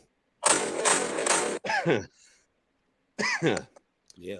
so my point here with this center, and I've seen this center axis relock technique, I can assure you that if you want to malfunction your gun when you have blood in your eyes and shit in your pants, that's a real good way to get it done. And you know what? You're absolutely right if you're untrained. Yeah, if you're untrained. If you're untrained, you're absolutely right. But let's say, but if we could say that, we could say the same thing about the isosceles, the weaver, and every other stance that was created beforehand. Everyone had a thing that they said didn't work and didn't look like it worked until they were trained and learned how to use it. Yeah. Well, we're looking at a pretty good example of it here, and it ain't working real good. Just saying. I mean, I'm not trying to be conflicting and argumentative, but no, you're trying to be your point. There's two retention shooting positions that I know for fact work because I've seen this movie before. And one is thumb pectoral index. That's about the only one that puts enough meat behind the gun to get it to function and clear all your clothing and everything else. Maybe that one. And then the old 3 o'clock on the hip with your elbow anchored into your side, where you're using your entire body mass to actually cycle the gun. I've seen this, like this center axis relock technique. I've never heard it called that. I don't know, but I have seen multiple shootings where someone bringing that gun up that close to their face has caused malfunctions. I've even seen where shooting weaver, isosceles, any of that, if they get a crap grip on the gun from the holster. This is one of the reasons that I beat the crap out of the sub-second draw, because I think it's kind of every time I've seen somebody that's gotten it out of the holster in sub-second in real life, they haven't had a grip on it worthy of actually functioning the gun. Because when panic sets in, you know, like Mike Tyson says, everybody's got a great plan until you get socked in the face, right? So right. And again, what helps with all that is training. So we can agree to disagree that the improperly trained individual will have these issues. But we say the same thing about tunnel vision. So we say the same thing about hearing loss. We say the same thing about all of it, right? Here's the other thing with that. Those two individuals you're seeing right there have been through a modicum of police training that is adequate. Have they? Yes. Have they? Or they wouldn't be out there doing that. What they have not done, because I can tell you this much from experience and firsthand, the base police academies in the United States have what I would consider to be an adequately mediocre level of training. So those people, according to state standards and state statutes, are trained. Okay. Yeah. What they have not had is continuing education and practice. That's what I was going to say. Yes. They probably got a solid base at some point, but looking I don't want to say but looking at their stature and, you know what I mean, whatnot, it may looks like they obviously haven't done too much continuation of training. Exactly. There you go. Let's go there though. Mm-hmm. Have they really been? We're saying a solid base. I think that's more the assumption than the reality. And it is an assumption. I will put it to you this way: not every academy trains the same. Exactly. When it comes to post standards for nationally, all the ones that I've looked at and am familiar with, the average post-trained police officer can shoot circles around the average trained concealed carrier. I would not say that. I don't know. Definitely wouldn't say that shit. That's way too I don't far. know. Hell no. Bold, right? Here's why. You know what? That's extremely You know what? bold. No. Listen to what he said though. Here's why. The average concealed carry shooter. There you go. So he's talking about the person who took the 16-hour course and did nothing else. Okay. So here's something to think about. Here's something to think about. What qualification standard are you held to yearly as a concealed carrier? You're not hit. It's not yearly. It's not yearly. It's every 5 years. Okay, every single police officer in the United States has to demonstrate proficiency at least once a year on a course of fire that I have, even the most rudimentary courses of fire that I've seen given and administered to police officers. Your average concealed carrier couldn't even come remotely close. But then to you got to pass look them. at the. But then you got to look at the context of that. Yes. Okay, we're Absolutely. doing it on a comfortable I think range, that's a big reach. not force on force. Right. No threat imminent. Absolutely. But there again, how many police officers are there in the United States? There are more. Tons. There are more. Enough. 700. There's about 770,000, right? Enough to How me many concealed concealed carriers. carriers were there last year? Oh, we're in the millions. In Illinois 2.5 alone, there million. was They'll say, So we're in the millions. when you look at the modicums of training and the implementation of training across the board, when I say that it's adequate but mediocre, what I'm saying is they have a general level of proficiency that the average concealed carrier does not have. Right. So we look at training. How do we rectify that? Training, right? In the police academy I went through, I had over 1,500 rounds of taxpayer paid ammunition to get me proficient with a handgun. That ain't the average academy. The average academy is somewhere between 500 and 1,000. There are gun companies. The average academy. The average academy is between 500 and 1,000. Trust me on this one. Here's the other thing. The average, I know of two gun manufacturers. I won't mention their names because I don't want to get sued, that build their guns specifically quality-wise, knowing that the average gun owner will not fire more than 1,000 rounds of ammunition through that gun in the entire time they own it. So we have an industry out there that banks on you don't train and practice. And I tell you, some of their guns are really pretty and they're really cool and they've got really good advertising campaigns, but they build their guns to the standard that average guy's not going to shoot more than maybe a half a box of ammo through this a year. So, all right, Mike, let me hear what you got to say. Go ahead. I think that we are giving law, and the thing is, the conversation is not honest. We're giving law enforcement too much credit over the average civilian. Why is that? We are saying that law enforcement trains more than civilians when there are civilians that outshoot police officers. You see what I'm saying? The thing is, I'll give you this case in point. Officer Ella French, who just lost her life in Chicago, went to one of the top tier police, at least by Chicago standards. Yeah. Right. 1,600 something hours of police training, got great firearms instructors, and she got shot between the eye with a Glock 44 chambered in 22. And she is said to have gone, and Officer Yanez too, right? What's the likelihood that someone who goes to the range all the time, whether it's at a formal range or even in a backyard someplace, and they learn how to shoot very well with the low calibered Glock 44 that Glock folks hate. They hate that gun. It gets a bad rap, and it's actually a great gun. And he's able to shoot both of them in between the eyes against two well-trained police officers. I've trained police officers and have had to recertify them from multiple departments. And it's like you have to retrain them on the fundamentals all over again because they forgot their training. I was about to say, every time that qual comes around, that is exactly what we see for that. Either that next month is nothing but officers just slowly rolling in. Okay, what do you know what my qual distance is? Do you know the times on this? They don't even know what they're supposed to be doing on this next qualification itself. They're not doing the exact same thing that a concealed carry a person who does have their license is doing. Most people are out training. They are taking it a tad bit serious. I won't say everybody, but a good amount of them. I won't say most. I'll say a good amount of them. Put it to you this way. The number of concealed carriers right now that just got their permit in the last 1 year, if every NRA certified instructor and every firearms instructor that is certified by a national body in the United States had every one of them come to a range and train with them for 1 hour, it would take us 100 years to get them to adequately trained. That's how big the demographic of concealed carriers are.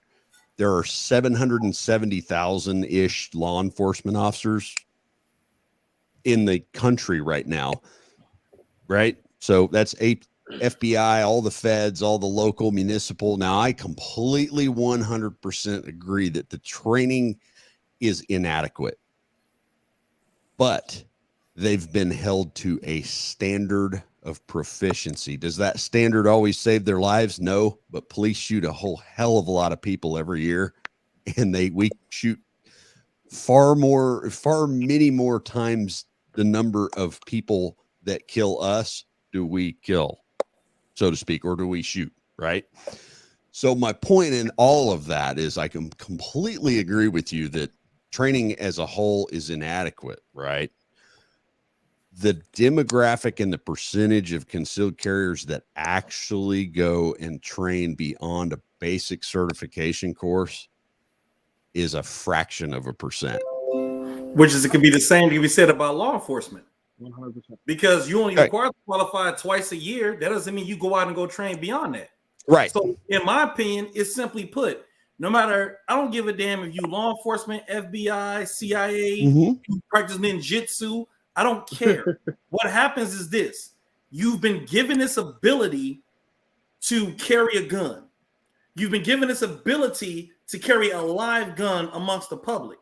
The problem is that we want to hold people to a standard, but the problem is that once you get your certification, that doesn't mean you're required to go do a damn thing. Because I'm gonna tell you like this: not with a concealed carrier, no. Not even with a cop. That's not law enforcement either. Not with a cop. No, that's not true. That's completely. Well, I mean, a lot of A law enforcement officer at least has to demonstrate proficiency once a year. They can't stay employed. And the proficiency is trash. Okay, that's fine. I'll agree with you there. I'll 100% agree with you there. And I'm gonna tell you like this: I've literally had cops contact me on Monday for their qual on Wednesday. Oh, hey, or on Tuesday when their qual is on Wednesday. Something really cool? You see that? Uh-huh. I bought that with another cop's money that I trained to get through a qual. So I completely get it.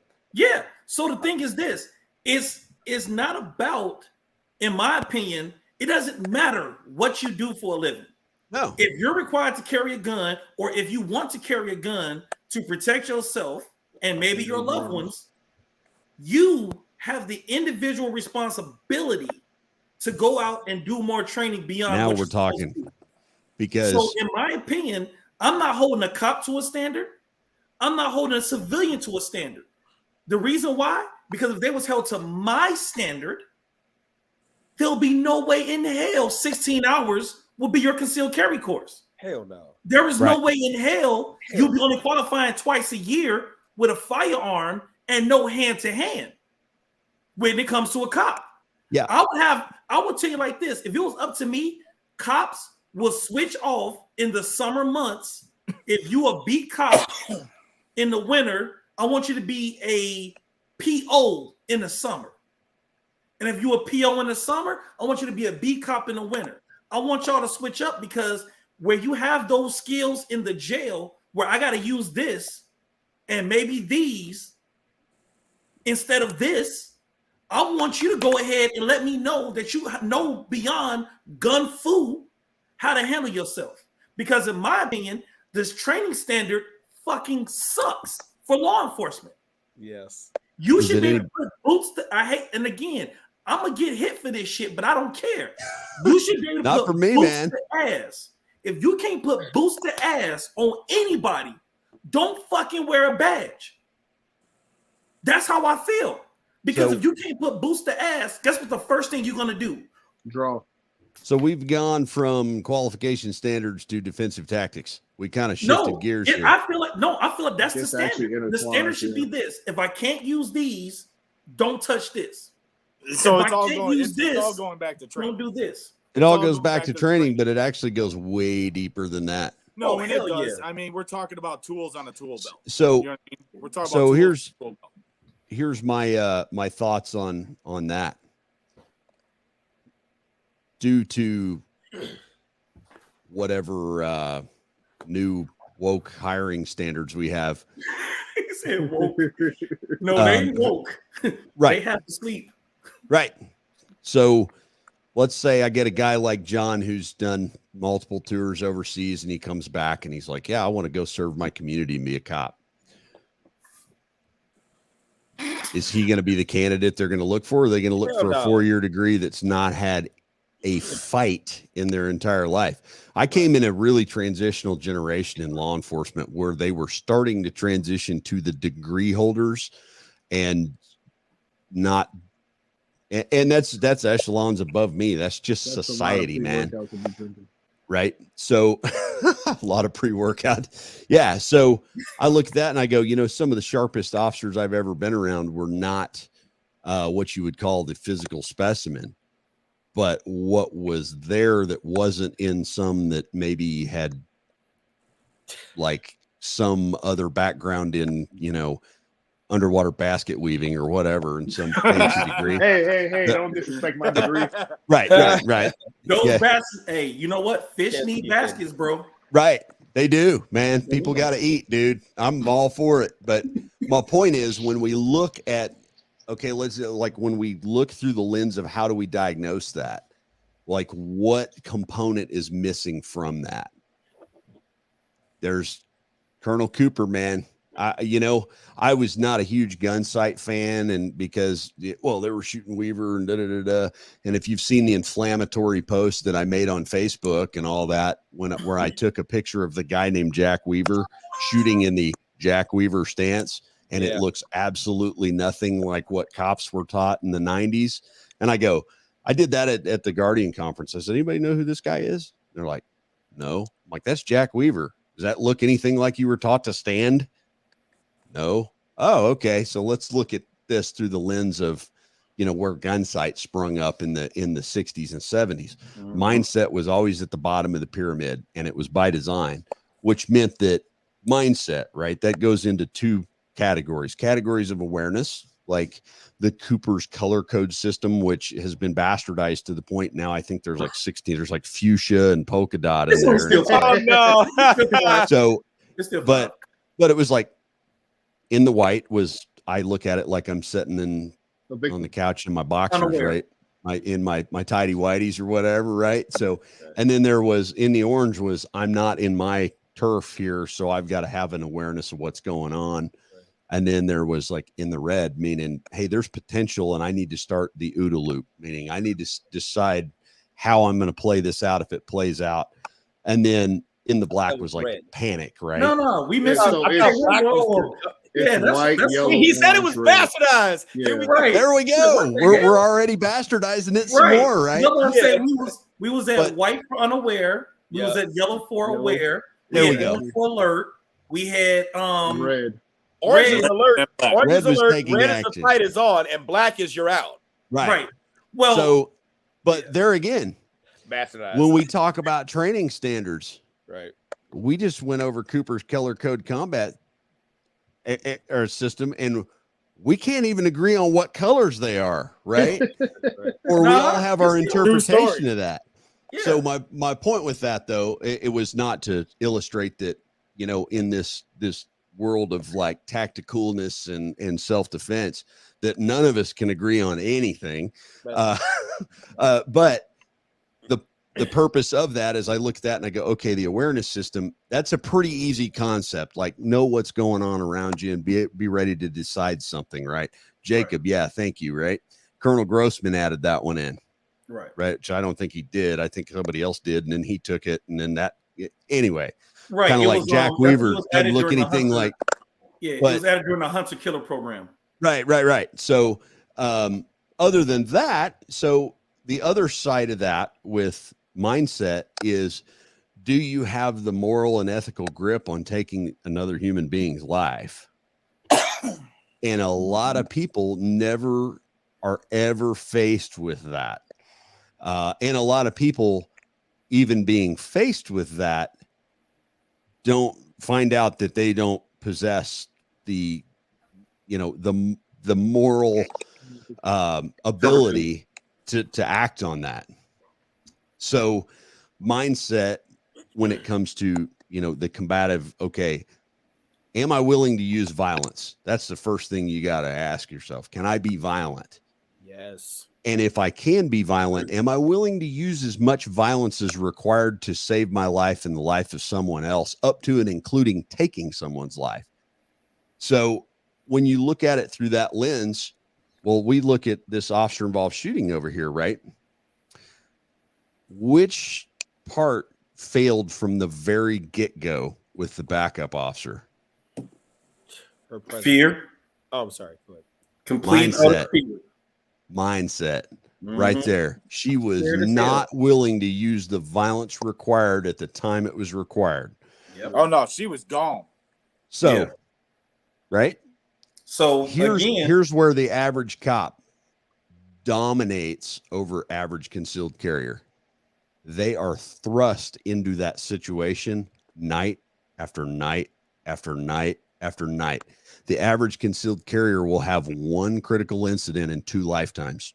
Yeah. Well, Meaning, right? It depends on The the average cop, police it depends on- officer, the average police officer will have 800 critical incidents in the span of a 10-year patrol career. I will would say say that that still don't depends on train. where you work. Complacency. That depends on where you That- work. Right. It It does. depends where you at. But If you that's in what the Mayberry- numbers. Yeah, I know some Mayberry cops that never once even broke leather besides qualification.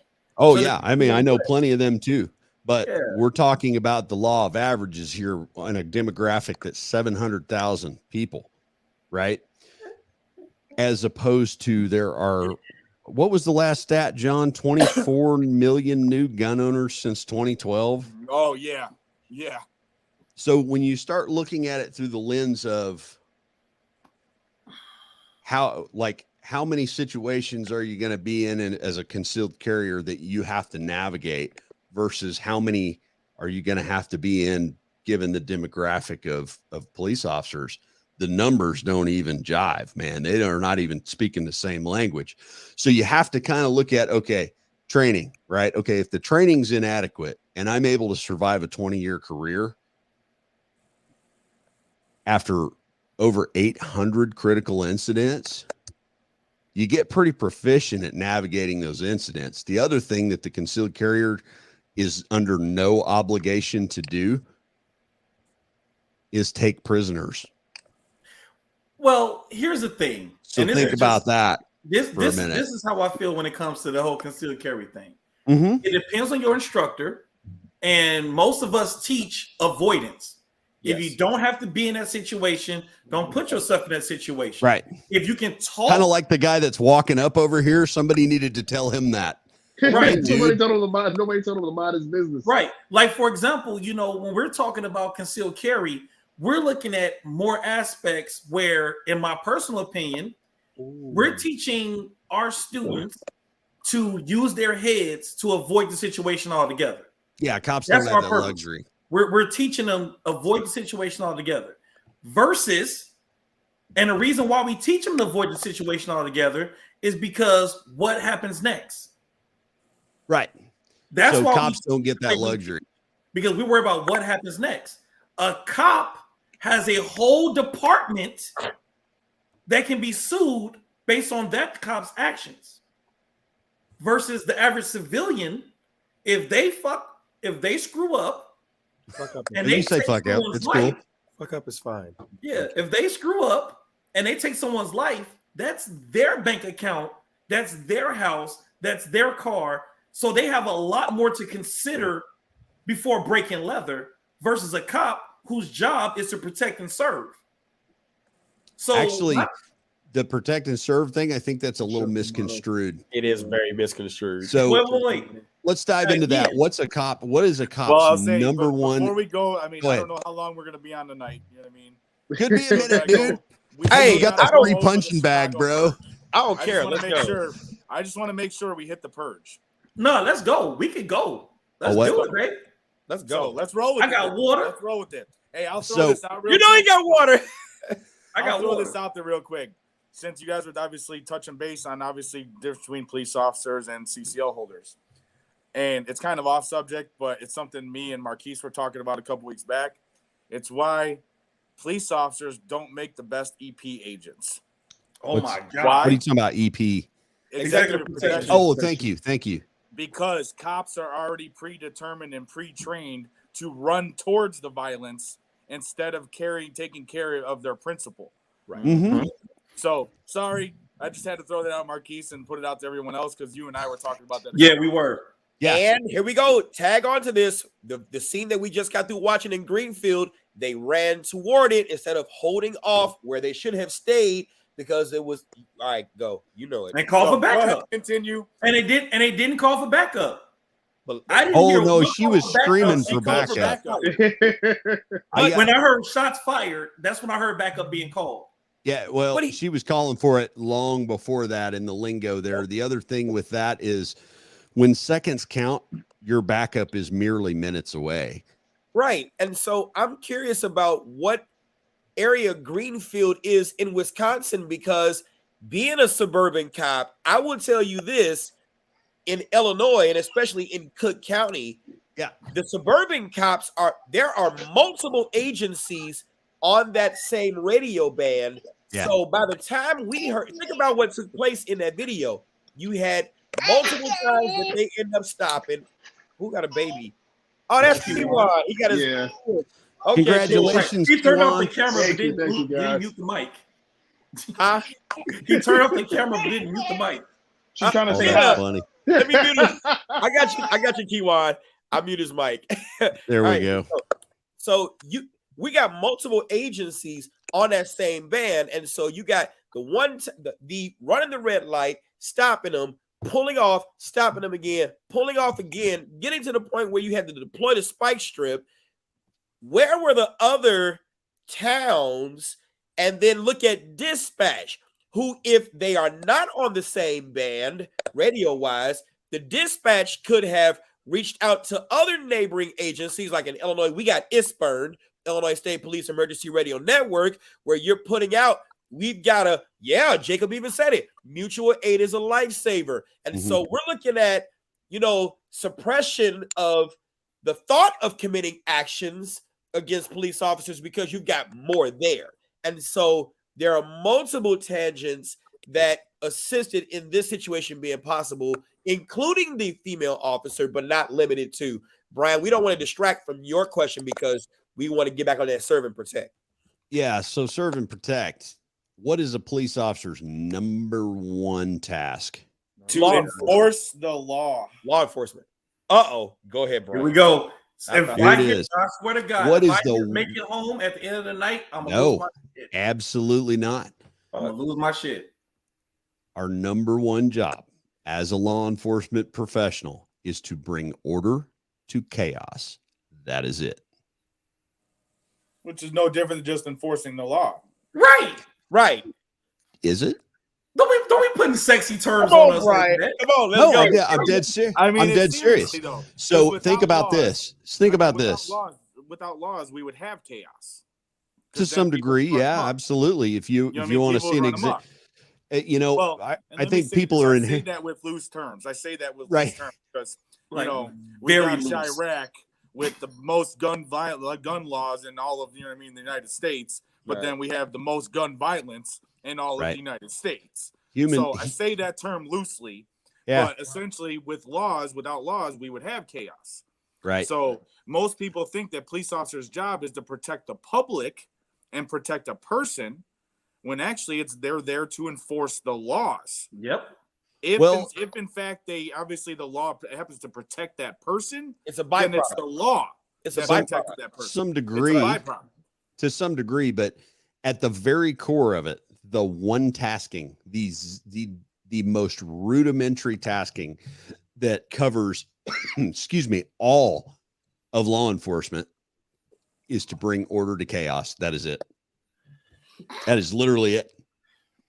I do solemnly swear that I will support and defend the Constitution of the United States and the laws of the state. Okay, it doesn't say I do solemnly swear that I will support and defend Mary Sue Ellen from getting raped by goddamn Tom because Tom is doing too fucking much. So what is so at the core of that? Right. Where's the chaos? Which one? Tom is the chaos. So, I've heard, our number one job is to do this, to do that, to enforce the law, city ordinances, support and defend the number one job of a policeman, period, is to bring order to chaos. That is it. Brian, I got a question for you. So the example Mike just used, where he just said Tom was doing so-and-so, right? Mm-hmm. What makes Tom chaos right now if he's a rapist? Well, I'd say probably his victim. I would say because he's breaking the law. You're breaking the law, right? If there was no law against raping a woman, there wouldn't be chaos. Right. So at the core of our duty, it is to bring order to chaos. And I'll give you an example. You come home from work and your door is kicked in. And all of, your Rolex sub is missing. And you have the serial number and you give it to the officer, and the officer comes along and he says, okay, I'm going to take this report from you so that we can pass this information on to people that maybe will get your property back. What is your life in right at that moment? Right at the moment you come home and your, wagon wheel coffee table and your plasma TV or whatever is gone. What is that? That's a chaotic situation, correct? It's only a chaotic situation because someone broke the law. Right. But at the heart of it, what is it? It's chaos. It is chaos, right? Violence is if it was no law, if it was no law that you couldn't break inside someone's house, there wouldn't be chaos. For example, would you agree? I think the victim would disagree. So here's a question. Would you agree that May 31st of 2020 was chaotic because of all the laws broken? Or was it just chaotic? I don't watch the news, man. You got to fill me in. May 31st. Are you I know goddamn well all y'all know what happened May 31st, 2020. Stop playing with me. Are you talking about all the riots? Thank you. The fucking riots.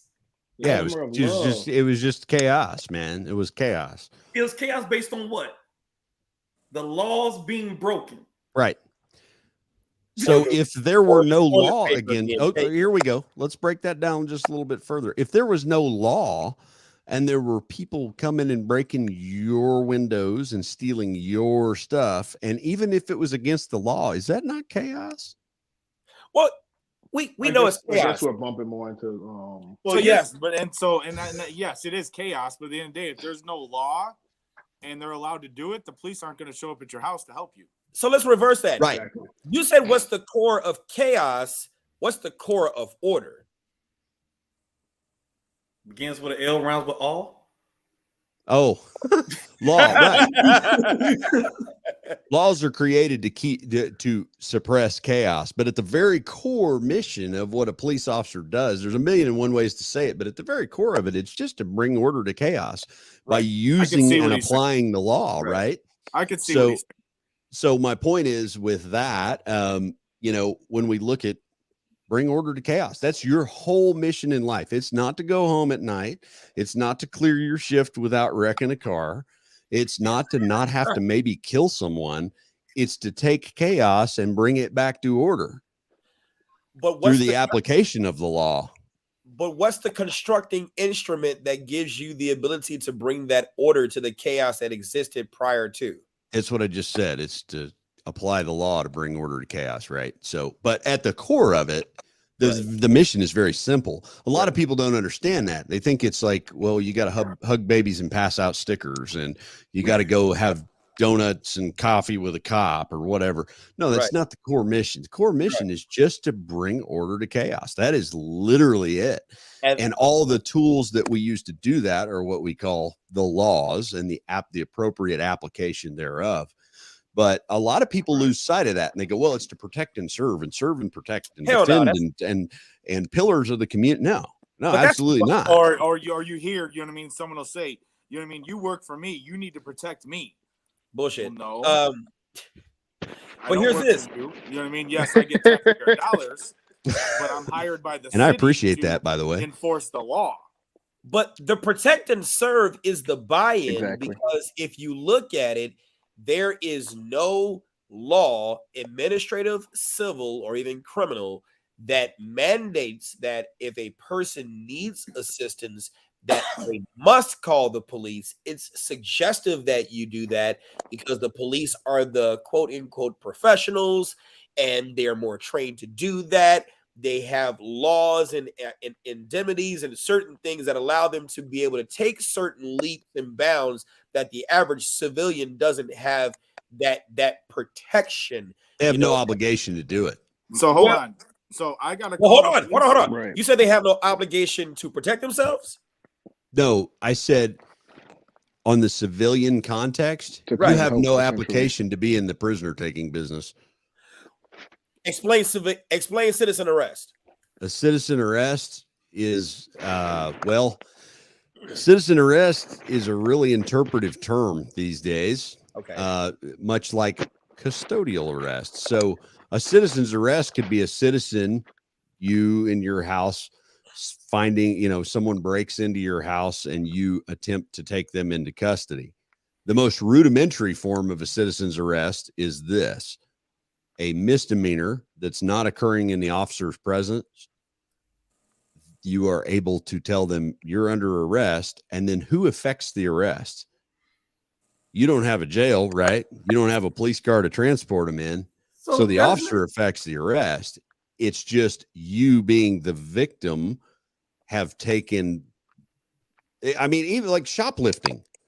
Shoplifting is not a crime that a police officer can enforce without a victim that says, I am arresting this person for this crime, because it's a misdemeanor that didn't occur in the officer's presence. And the officer cannot effect an arrest on a misdemeanor without warrant. So if it didn't occur in their presence. So that is at the core, that's what a citizen's arrest is you telling the cop that guy did this to me, and you signing signature that occurred, and the cop taking them into custody and putting them in jail.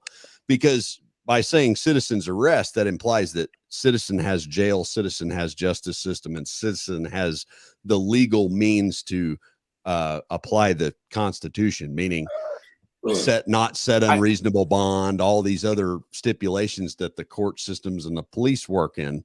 Citizen's arrest is really a pretty, I won't say it's a worthless concept, but it's essentially you can affect the arrest of another. That doesn't mean you have any obligation to take them into custody, which is why so many civilians that get caught in I'm taking you into citizen's arrest and end up in jail because they did something that violated this person's rights, which was illegal. For instance, I'll give you a case where guy catches a dude breaking into his house, holds him at gunpoint and says, I'm taking you, you're under arrest, right? And the dude gets in his car and starts to back away, and the homeowner is threatened and shoots at him and ultimately kills him, and then goes to prison for murder too. Why? Because he's under no obligation to take that person into custody. Pause. He's under zero. No. Wait a minute. Okay, first of all, use of force continuum. If my gun being drawn stops the threat, I can't fire. So I am subject to not having just to take someone's life. I have an obligation not to shoot every person I draw my gun on if I feel if I'm in fear of my life. If I draw this gun and I say, hey, sit your dumb ass down, and that person sits their dumb ass down, I can't pull the trigger and say I'm obligated not to take a prisoner. No. If they voluntarily comply, then you've held them at gunpoint, and there may be a statutory exemption where you live that allows you to do that. Because that is going to be state by state. It is, and it's going to be county by county and city by city. So my point with that is, when you say citizen's arrest, did you arrest that person? Oh, I don't believe in citizen's arrest. I don't believe in it at all. I feel like this: if I'm not involved in it, not my monkey, not my circus. But in that same token, you break into my house, I draw a firearm, and you sit your dumb ass down and realize you did something stupid, I don't have a need to pull the trigger. Right. You don't realize you're doing something stupid. Well, that's what he was saying. But so the homeowner that obviously, that had the firearm that pulled the trigger, didn't have the obligation to pull the trigger, and that's why they went to jail for murder. Right. Right. But what I'm saying So- is the statement that was made though is that the difference between cops and concealed carriers is that we don't have an obligation. Oh, excuse me. What? How did you put it? You have no obligation to be in the prisoner taking business. Right. We're in no obligation to take a prisoner when we Mhm. are. We No, are you're not. obligated to take a prisoner. No, but see, that's actually untrue. So if for some reason the subject, let's say, okay, door gets kicked in, they see a gun, they turn around and start running away. We don't chase them down. Right, but we also don't shoot. Well, no, Right. we don't shoot. Which means you're Which not in the means that they prisoner go taking away. business. Which means they take off. We don't chase them. I give you that. But again, you know how you're using a specific scenario and context? Mm-hmm. So in that same token, they don't run. Okay. Okay. Are you Guess going what I to just be have the to one? do? But Are you going to be the one that puts cuffs on them? Are you going to be the one that? I'm down for that. Okay. Zip ties. I'm down for all that. Do you know what that's called if you do that and there's one statutory exemption missing? Unlawful detainment. That's called kidnapping Well, in the yeah. state of Oklahoma. So, Well, here's the blessings of having a Ring camera on your door. You kick open my door and I record you kicking open my door. You can statute all you want to. You better be happy your ass is going to jail and not to AR leak or Gatlins. right. So, point being there, are you in the prisoner taking business? If that guy gets up and jumps out and runs out of your house and you have him at gunpoint, are you in the prisoner taking business? I won't confirm or deny that statement on camera. Go ahead, Mike. Mike I'm being hypothetical here. I know. I'm not going to confirm or deny that statement on camera. Yeah, I understand. All right, so let's provide certain context. One, I do want to say that it is a state by state thing, okay? Because the recent case that not recent, but the case of Ahmaud Arbery and Travis McMichael and Gregory McMichael that is taking place now, their trial is due to take place in the coming month, okay? But that brought up the conversation about citizens arrest. So in the state of Illinois, let me provide some context. Chapter 725, Illinois Compiled Statutes, Act 5, Section 107-3. That's the statute for private citizens arrest. It states that any person may arrest another, okay, only when he has reasonable grounds to believe that an offense other than an ordinance violation has been committed or is being committed. Now, it doesn't stipulate, like some states do, the difference between felony or misdemeanor, which some states do make that stipulation, okay? And then if you were to go forward into 720 ILCS 5, Section 7, which is the use of force section, where it states that a private person in making a citizen's arrest is authorized to use the same force he would be authorizing using if he were summoned or directed by a police officer to make that arrest, except that he is justified in using deadly force only if he reasonably believes that that force is necessary to prevent imminent death or great bodily harm to himself or another, or prevent the commission of a forcible felony. Okay. Right. Now that is the state of Illinois. Different other states have different contexts and provisions and limitations. That being said, go ahead. Yeah, let me back your bus up there. What is the read the first sentence in that first chapter? I'm not reading. I'm off going on my mind. I was just staring at the wall. Okay. Yeah. You said an M word in there. Eminent. A person what? Person may. Well, no, I get it. But hang tight now. I'll provide more context to this conversation, right? Because we are not in the prisoner taking business, and I do agree in part that we are not obligated, because an obligation is something that is the byproduct of a law that mandates one's actions. But much of that can be argued that if we look at the public duty doctrine, okay, which we've often quoted from Warren versus District of Columbia, where the police don't have a direct duty to protect you, and that if you want to protect yourself, that onus is on you to either do it yourself or to hire someone who has the contractual duty to protect you directly. Or if we look at the case of Castle Rock versus Gonzalez, where the estranged wife, had the estranged husband who took the kids, and she got an order of protection as a result of the breakup, the marriage, and things of that nature. And then she went to the police, mind you, the town of Castle Rock Police Department, and requested that they do a bolo to look for the kids. And the police shoved her off, because it requires a certain timeline where that person is declared missing. And so she went 3 times. And then the 3rd time, they finally decided to put a bolo out. The husband came back to the police station, got into a shootout with the police. The police shot and killed him. Search incident to that incident resulted in the discovery of the 3 girls in the car dead, where she files a Title 42 United States Code Section 1983 deprivation of her property rights lawsuit in the district court.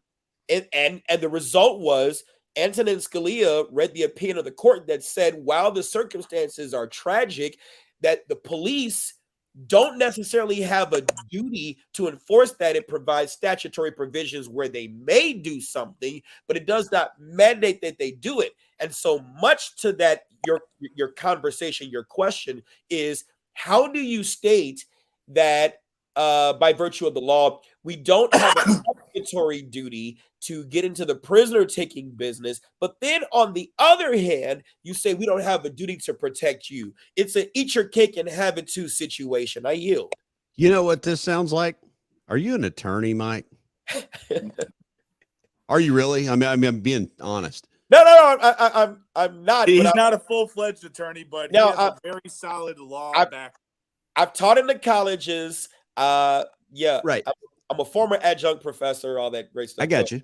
Yeah. So real quick, I'm gonna chime in real quick. So Mike, you said earlier, so if for some reason a body just appears on my porch, it's only suggested that I have to call the police? Yes. It is. In order to dispose of the body? Hold on. No. Because if a body showed up on your front steps, I don't know how they got there. Well, fair enough. But here's this. If that person, you're not under any obligation to render any type of aid, but if that person is in fact dead or they are lifeless and you do not report that, under certain circumstances and certain jurisdictions, you could be charged with the failure to report a homicide. Yeah, but I was only protecting myself and I wanted to get the garbage off my porch. Wait, you said show up. You didn't say protection. Now you're adding another. I just said there's garbage on my porch. I'm only protecting my residents right now. Oh my God, no. I'm gonna add a disclaimer that I let attorneys do attorney. Yeah, sure. Right. But here's this. Go ahead, Brian. I'm not the guy to pitch the hypotheticals at. Here's where all my hypotheticals go. Yeah. The law is written to be interpreted by a jury, right? Essentially, right? You get the right to a trial by a jury of your peers. Okay. Ooh, that's another conversation. That is right. So, I love this. Who are your peers? Because I can tell you, I've been to jury duty one time and there wasn't anybody in there with a badge and a gun on. I can tell you who there was there. There was some retired school teachers. There were some, anti-2A. There were some retired and current sanitation workers and some, soccer moms and a couple of, civilians that work on the military base were there. There wasn't one guy in there that looked like me, right? Or had the background experience, knowledge, and all that. And I got eliminated really quick. They were like, "Yeah, no, you're not our guy." Right. We always. I've never served on jury duty either. Right. So I've only ever been called once, and I've never made it anywhere. When they put words in the statute like "may," you may do that. Right? Means that's kind of an out. That's kind of a built-in out to where if they disagree with that, well, it said you may, it doesn't say you have to. And now that person intervened and, this happened. This terrible tragedy happened. So I hear a lot of people in the 2A community go, I'd rather be tried by 12 than carried by 6. And I go, really? You'd rather be tried by 12 people that weren't smart enough to get out of jury duty? Okay. Yeah, that's a smart strategy. Go with that one. Let me know how that works out. Right. So when I talk about rounding this out back to the prisoner taking business, the law provides statutory coverage for me as a police officer on duty in the and there's a lot of this language in the performance of his duties. Right. Does it say that anywhere in the self-defense stuff for civilians on any statute in any state? Probably not. So when it comes down to like citizen arrest type situations, here's the one commonality that I'm seeing, and it hasn't been historically like this. Okay. But now that everybody's got a Ring camera and everybody's got a phone camera and everybody's got a door camera and a camera down the street and probably a drone somewhere overhead that, little Timmy bought on Amazon, whatever. When people see the horror of chaos and they see the average citizen cause more chaos, that citizen usually pays the price for that. And what I mean by that is, the old citizen's arrest. Hey, you can't do that. I'm taking you. You are under arrest. And then it escalates into a shooting. Well, you're under no obligation to take that person as a prisoner. You can tell him you've arrested him all day. If he runs away, it's no harm, no foul. Give me a citation. He did this. Here, officer, go take him and put him in jail. So I get really leery when people get on the topic of citizens arrest to be like, hey, look, dude, you're like, I got all the prisoner taking equipment here. I've been trained to use all the prisoner taking equipment. And the law says that I can take a prisoner upon probable cause, reasonable suspicion, all these other different fancy attorney phrases that we operate under. Right. So my point is it's a risky endeavor. And I've seen it go both ways. I've seen it where, heroic citizen tackles bad guy, places him under arrest and waits for the police to go. And then I've seen, subject dies of positional asphyxiation when citizen intervenes in misdemeanor crime. So, it's at your own risk at that point. And you're really taking a lot into your obligation as a member of the constitutional United States. Right. And then far be it from the media to tell the entire truth. Right. Oh, we all know that. You're right.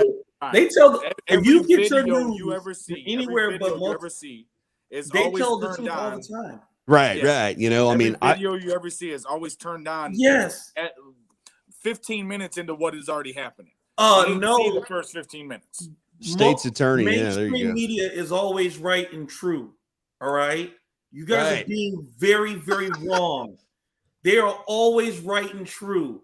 Charles Worrell. Especially ABC News. Well, yeah, and so is CNN.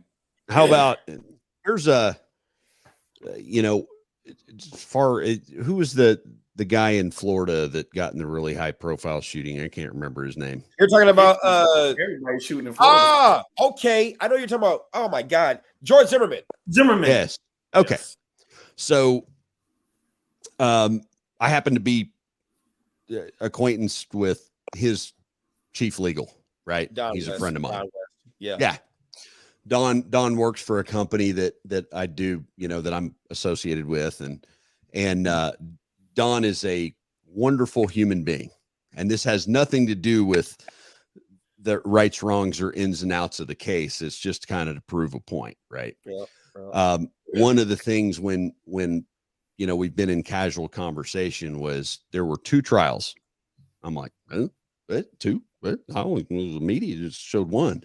He goes, what was going on in the courtroom and what was going on outside of the courtroom? In the media, yep.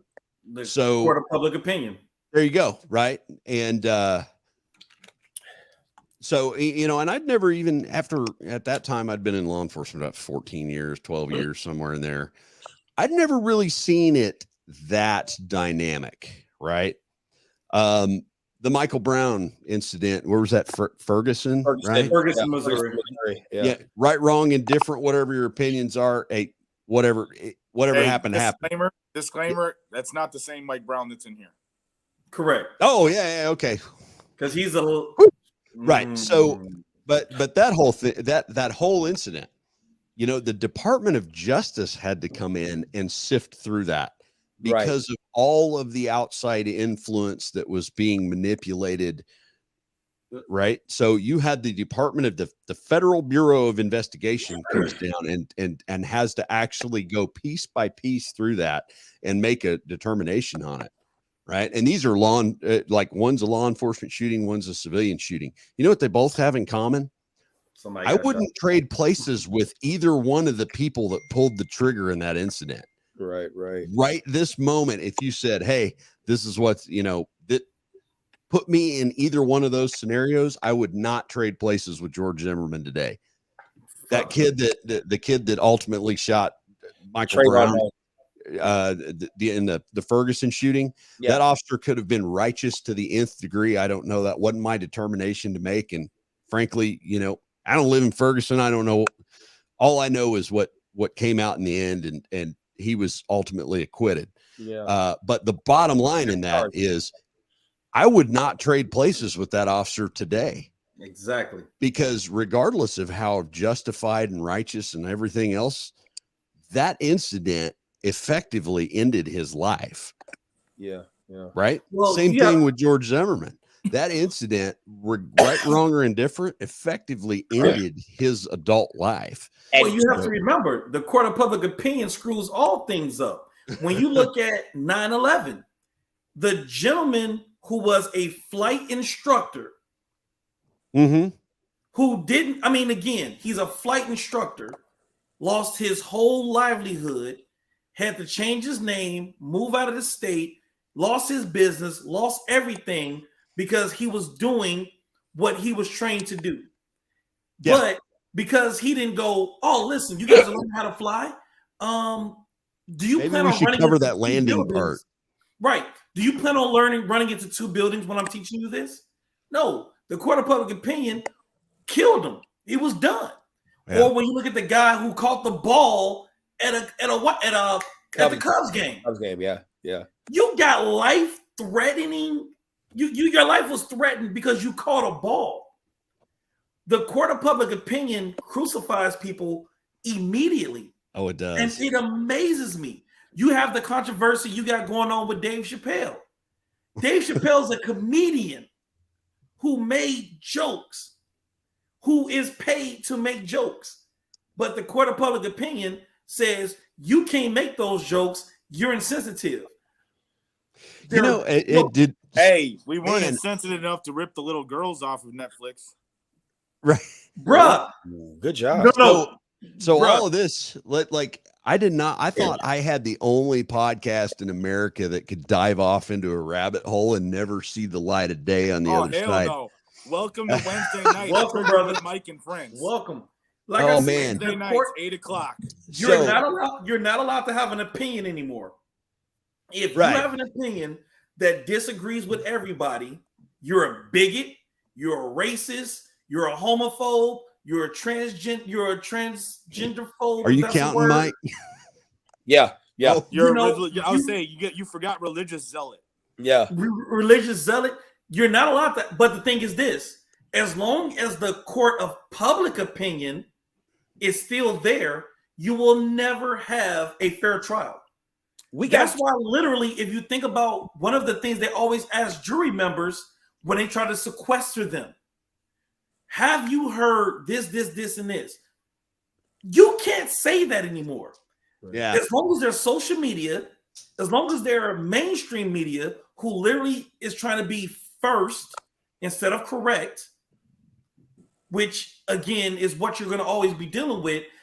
In my opinion, there's never going to be such thing as a fair trial. Right. Yes. There's never going to be such thing as a fair trial. Well, let's provide some context because I've been writing notes as you guys were talking. Oh man, have you been writing down what I've been saying? No, man, you got to burn that right now. No. This is literally it. And so I just needed the talking points. Now, Raymond and Charles, we're going to answer your questions. But you just said something, Brian, that maybe here we go. We're talking about Ferguson, Missouri, and Officer Darren Wilson in the shooting of Mike Brown, and how he was never charged by the St. Louis County. He was never indicted by the St. Louis County grand jury or by the United States Attorney's Office, the DOJ, and George Zimmerman, who was effectively charged but acquitted. The one thing that is common between them is that they both used a firearm, and the one thing that is not common is one is a police officer and one is a civilian. One had an obligation, or is believed to have had an obligation, to defend himself, and one did not have an obligation to follow after Trayvon Martin, but took it upon himself as either self-appointed or joined whatever neighborhood watch guy, and the situation turned hectic in the way that it did, and it resulted in him shooting Trayvon Martin.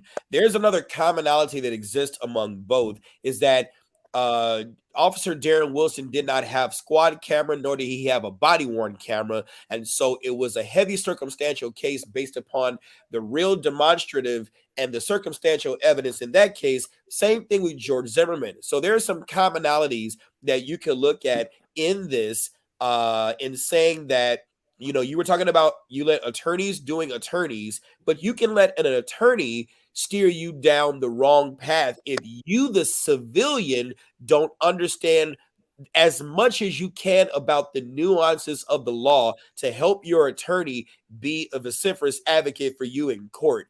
A second thing you said about juries, as it relates to juries, you are the one that picks a jury.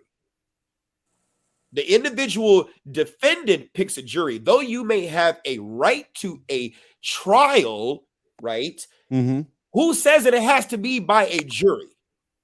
Right. You can request a bench trial. You can request a bench trial, and you can request to argue. I don't recommend it. I recommend doing exactly what your attorney is paid to tell you to do. I'm going to tell you this, right? It depends. And if you ask any attorney worth their salt, they will tell you it depends. Here we go. Disclaimer. Falsely arrested 3 times. Another disclaimer. Found not guilty 3 times. Another disclaimer. All 3, and this is not a count, not a medal, not something to brag about. All 3 bench trials. I don't trust juries because as a former detective, right, not just a preliminary investigator, cop, going to the scene, but as a detective, trying to get civilians to, one, know what the truth is, and then try to report it. You got other things such as inattentional blindness, what they see and witness statements and stuff like that. Oh my God. Have you ever read the book or listened to the audio book, Life on the Streets?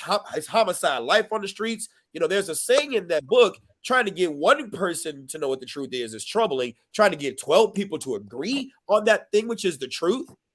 I'll say the suspect's got 12 different color shirts. Oh my God.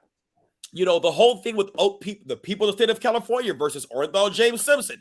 You want to talk about a high profile case where the jury, like Johnny Cochran, did an amazing job. I'm not saying whether OJ did it or didn't. He did that shit, and Epstein didn't kill himself. But right, I'm just saying. You think about it, right? And free is not always free. And free is not always free. But you got Johnny Cochran, who said it best himself. Evidence doesn't win the day. Juries like stories. Our job is to tell our story better than the other side tells theirs. And that was what ultimately, assisted not even OJ, but other folks who have the benefit of manipulating a jury that will buy a story in the absence of the evidence that could be used to make that trial by 12 a winnable trial, to make that something where it works. I just about 2 years ago, the last murder trial I testified in, it's like 2 years ago, right? First trial results in a hung jury, right? Probably one of the most vicious crime scenes I've ever been on. It was pretty brutal. And it was a felony murder. You familiar with that term, right? I was responsible and that guy got killed. Yeah. Right. And as it turns out, I speculate that as these two dudes were running away, the one dude brained the other one because of that whole gun handling thing. Yeah. Yeah, it was pretty brutal deal. But second trial ends up in a mistrial. Third trial, right? We try this in a courtroom in front of a judge that oversees civil hearings, but there was no other judge available. Shit. Right? Yeah, you see where I'm going with this. And then I look at the defendant. I've never seen the guy in my life because he obviously wasn't there when I got there, right? He gone, right? Whether he did or didn't, I was pretty well convinced that he was involved to the degree that warranted felony murder. But he goes to a hung jury. You know what they can do? Refile the case. Reindict. He goes to a mistrial. You know what they do? Same thing. Refile the case. Third time's a charm. And his defense attorney was she actually, I knew her, right? I mean, she's an acquaintance of mine, right? In the professional aspect of, cops and attorneys, it's kind of like cigarettes and beer, right? So, but anyway, the third one, she gets him acquitted because by the time 6 years had elapsed and evidence had set in evidence room and officers had retired and some of them had moved on to other assignments and reports were, the reports were accurate. And it ultimately ended up that two of the victims got prosecuted in federal court because they had guns and they were convicted felons, right?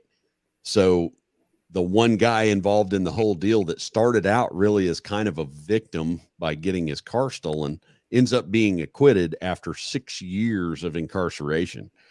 I was like, so yeah, did he win? Did he win his case? Yeah, he won his case, right? He found somebody to defend him and they paid for it and he won his case after 6 years of his adult life was gone. Yeah. His kids, if you put it to like in math terms, if he had a 15-year-old that's now 21 and going to college, he hadn't had a job in 6 years. Do you think it's going to look good on a job application when you go, well, I just got released from prison because I was acquitted of murder? So I look at that and go, what did we gain with any of that? Right? Now he was, at some point in his life, he was involved in criminal behavior and there was at least enough evidence to warrant that he went to jail and was ultimately incarcerated, and not falsely. Right. I mean, there was obviously enough evidence to put him there, but a jury acquits him 6 years later. And what life does he have when he gets out of there? It depends. Because there are some folks who could reinvent themselves, but I think we got. Oh, absolutely. But I mean, would you trade places with the guy? Well, I don't know, because I think we got to be careful when we say, and of course, this is contextual based on where you live, because that has a lot to do with what the justice system will render unto you, Yeah, this is why you want to go down a rabbit hole. That right there, that statement you made right there. Well, yeah, that's why I do not support the death penalty at all. Yeah. Oh, yeah. That's a whole other conversation. Oh my God, that's a whole lecture. Yeah, but how many cops you ever heard say that, right? Now, I will say the disclaimer that, my opinions do not represent the agency that I work for, and none of you know which agency I work for, and I won't disclose that. Right. But, I've seen enough of people getting acquitted for crimes that they were about to be given the needle or the ride in the electric chair for, that I go, if I put somebody in the cage for their adult life and it ends up that, something went wrong. We didn't get it right. The jury didn't get it right. At least that person has an opportunity at life. I don't want to trade places with him. None of us would, right? But at the same time, on the same token, if that dude rides the lightning to his ultimate demise, I don't get the opportunity to make sure we did it right. You won't get a chance to make amends. And under that same analogy, that's analogous to the same thing where you're talking about, do you want to trade places with the tribe by 12 or carry by 6? I will tell you this, I'm willing to trade places in the tribe by 12 because we sometimes make the implication that by that by using this firearm and taking this person into custody, even though there's no obligatory to do it, but even though we do it, that we may not want to find ourselves in jail as though the criminal justice system is a perfect system where if you are arrested, that you actually did it. You can do everything right and still be falsely arrested. No one is ever convicted on what they actually did. They are convicted on the evidence that the state was able to prove at trial. And so I think it's incumbent upon those of us who are educated in the process. See, that's another part right there. You got a lot of curriculum regurgitating instructors who are not educated in the process beyond the curriculum, in the process that involves the police, and they don't know how to better educate their students not to get away with murder, because we still want to teach avoidance, but we want to also teach them why a Ring camera is better, why having certain surveillance systems is better, why just simply if conflict is arising and you feel the necessity to, in the event of trying to escape, pull out that phone and record, because while you're egressing or while you're leaving, shit can happen while you're escaping, and you may have to instinctively react to stop that threat. And you're going to need some kind of evidence, because depending upon who your alleged suspect is or alleged victim, they can switch hats, and how they look at the moment you decided to take that step to defend yourself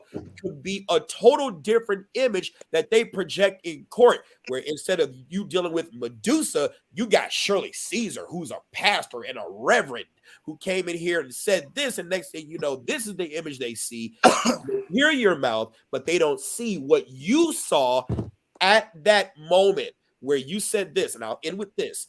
You said juries, reasonable belief, and we all teach the same thing, reasonable belief. Even though the statute says that I, the person, am allowed to take an action when I reasonably believe, we don't determine reasonable belief. The triers of fact do. Yep.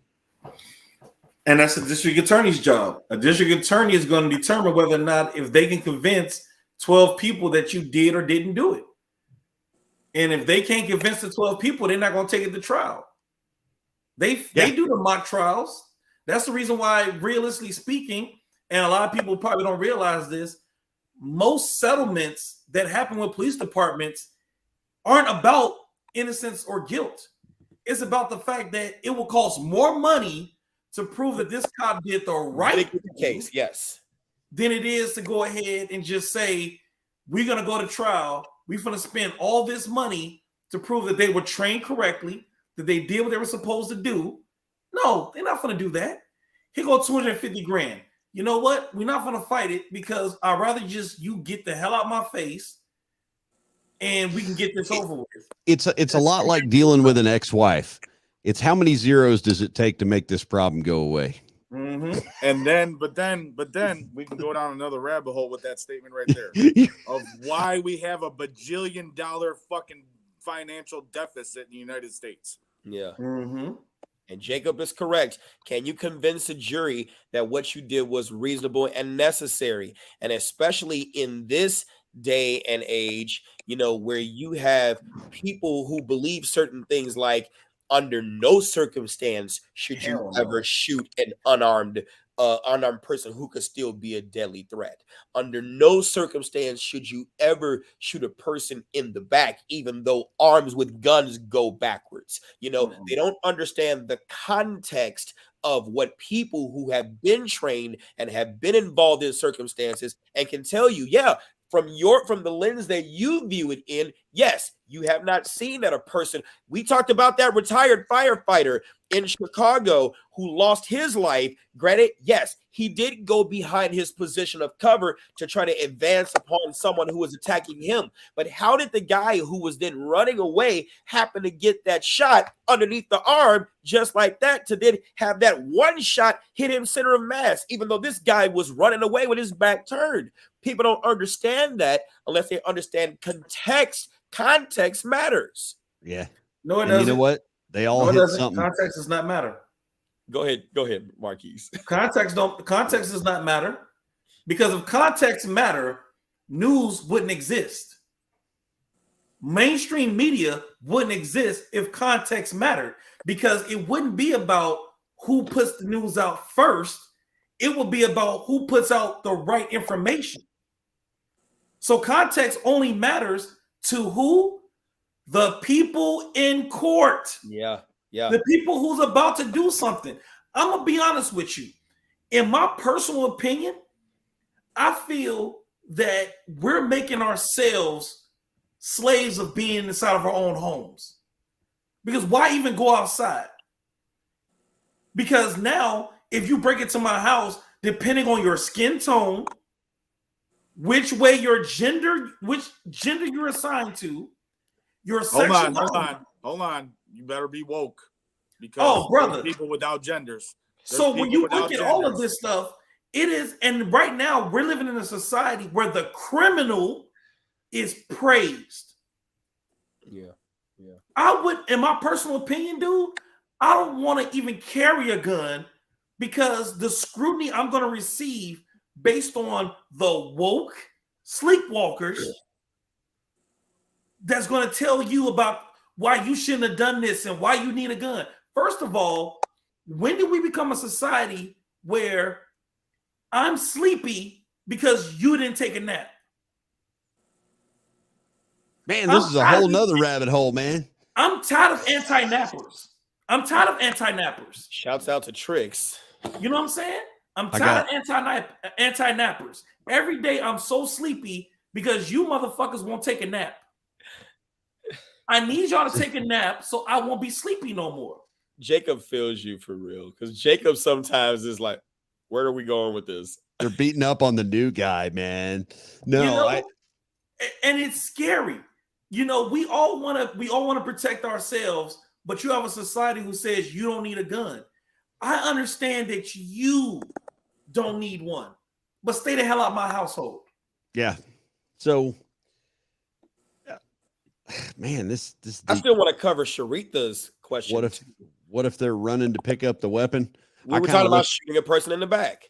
I'm kind of look at it like, well, you know, what if 7 dancing pygmies fly to my ass? I mean, you can't really cover all the what ifs, but you catch 5 of them though. We can give no absolutes in any contextually based questions or ideas. Yeah, Sharitha, and what's pretty much being said, like they said, just like firearms training is not a destination, it's a journey. It's hard to say that, barring knowing any other information, whether if they're running to pick up the weapon, because it's too vague of a topic. You know what I mean? Yeah. Again, you don't know their mindsets, what they're thinking. You know what I mean? Are they running? Do they trip and fall on the gun? Did they ever make it to the firearm? And where are you? Weapon or whatever it is. You know what I mean? Yeah. Hey, did they pick it up and run off with it? Do you think they're running to the weapon and then they're actually running past it? Right. I mean, again, too much context. Last year we lost a real treasure in the training industry. Guy by the name of Dr. William April.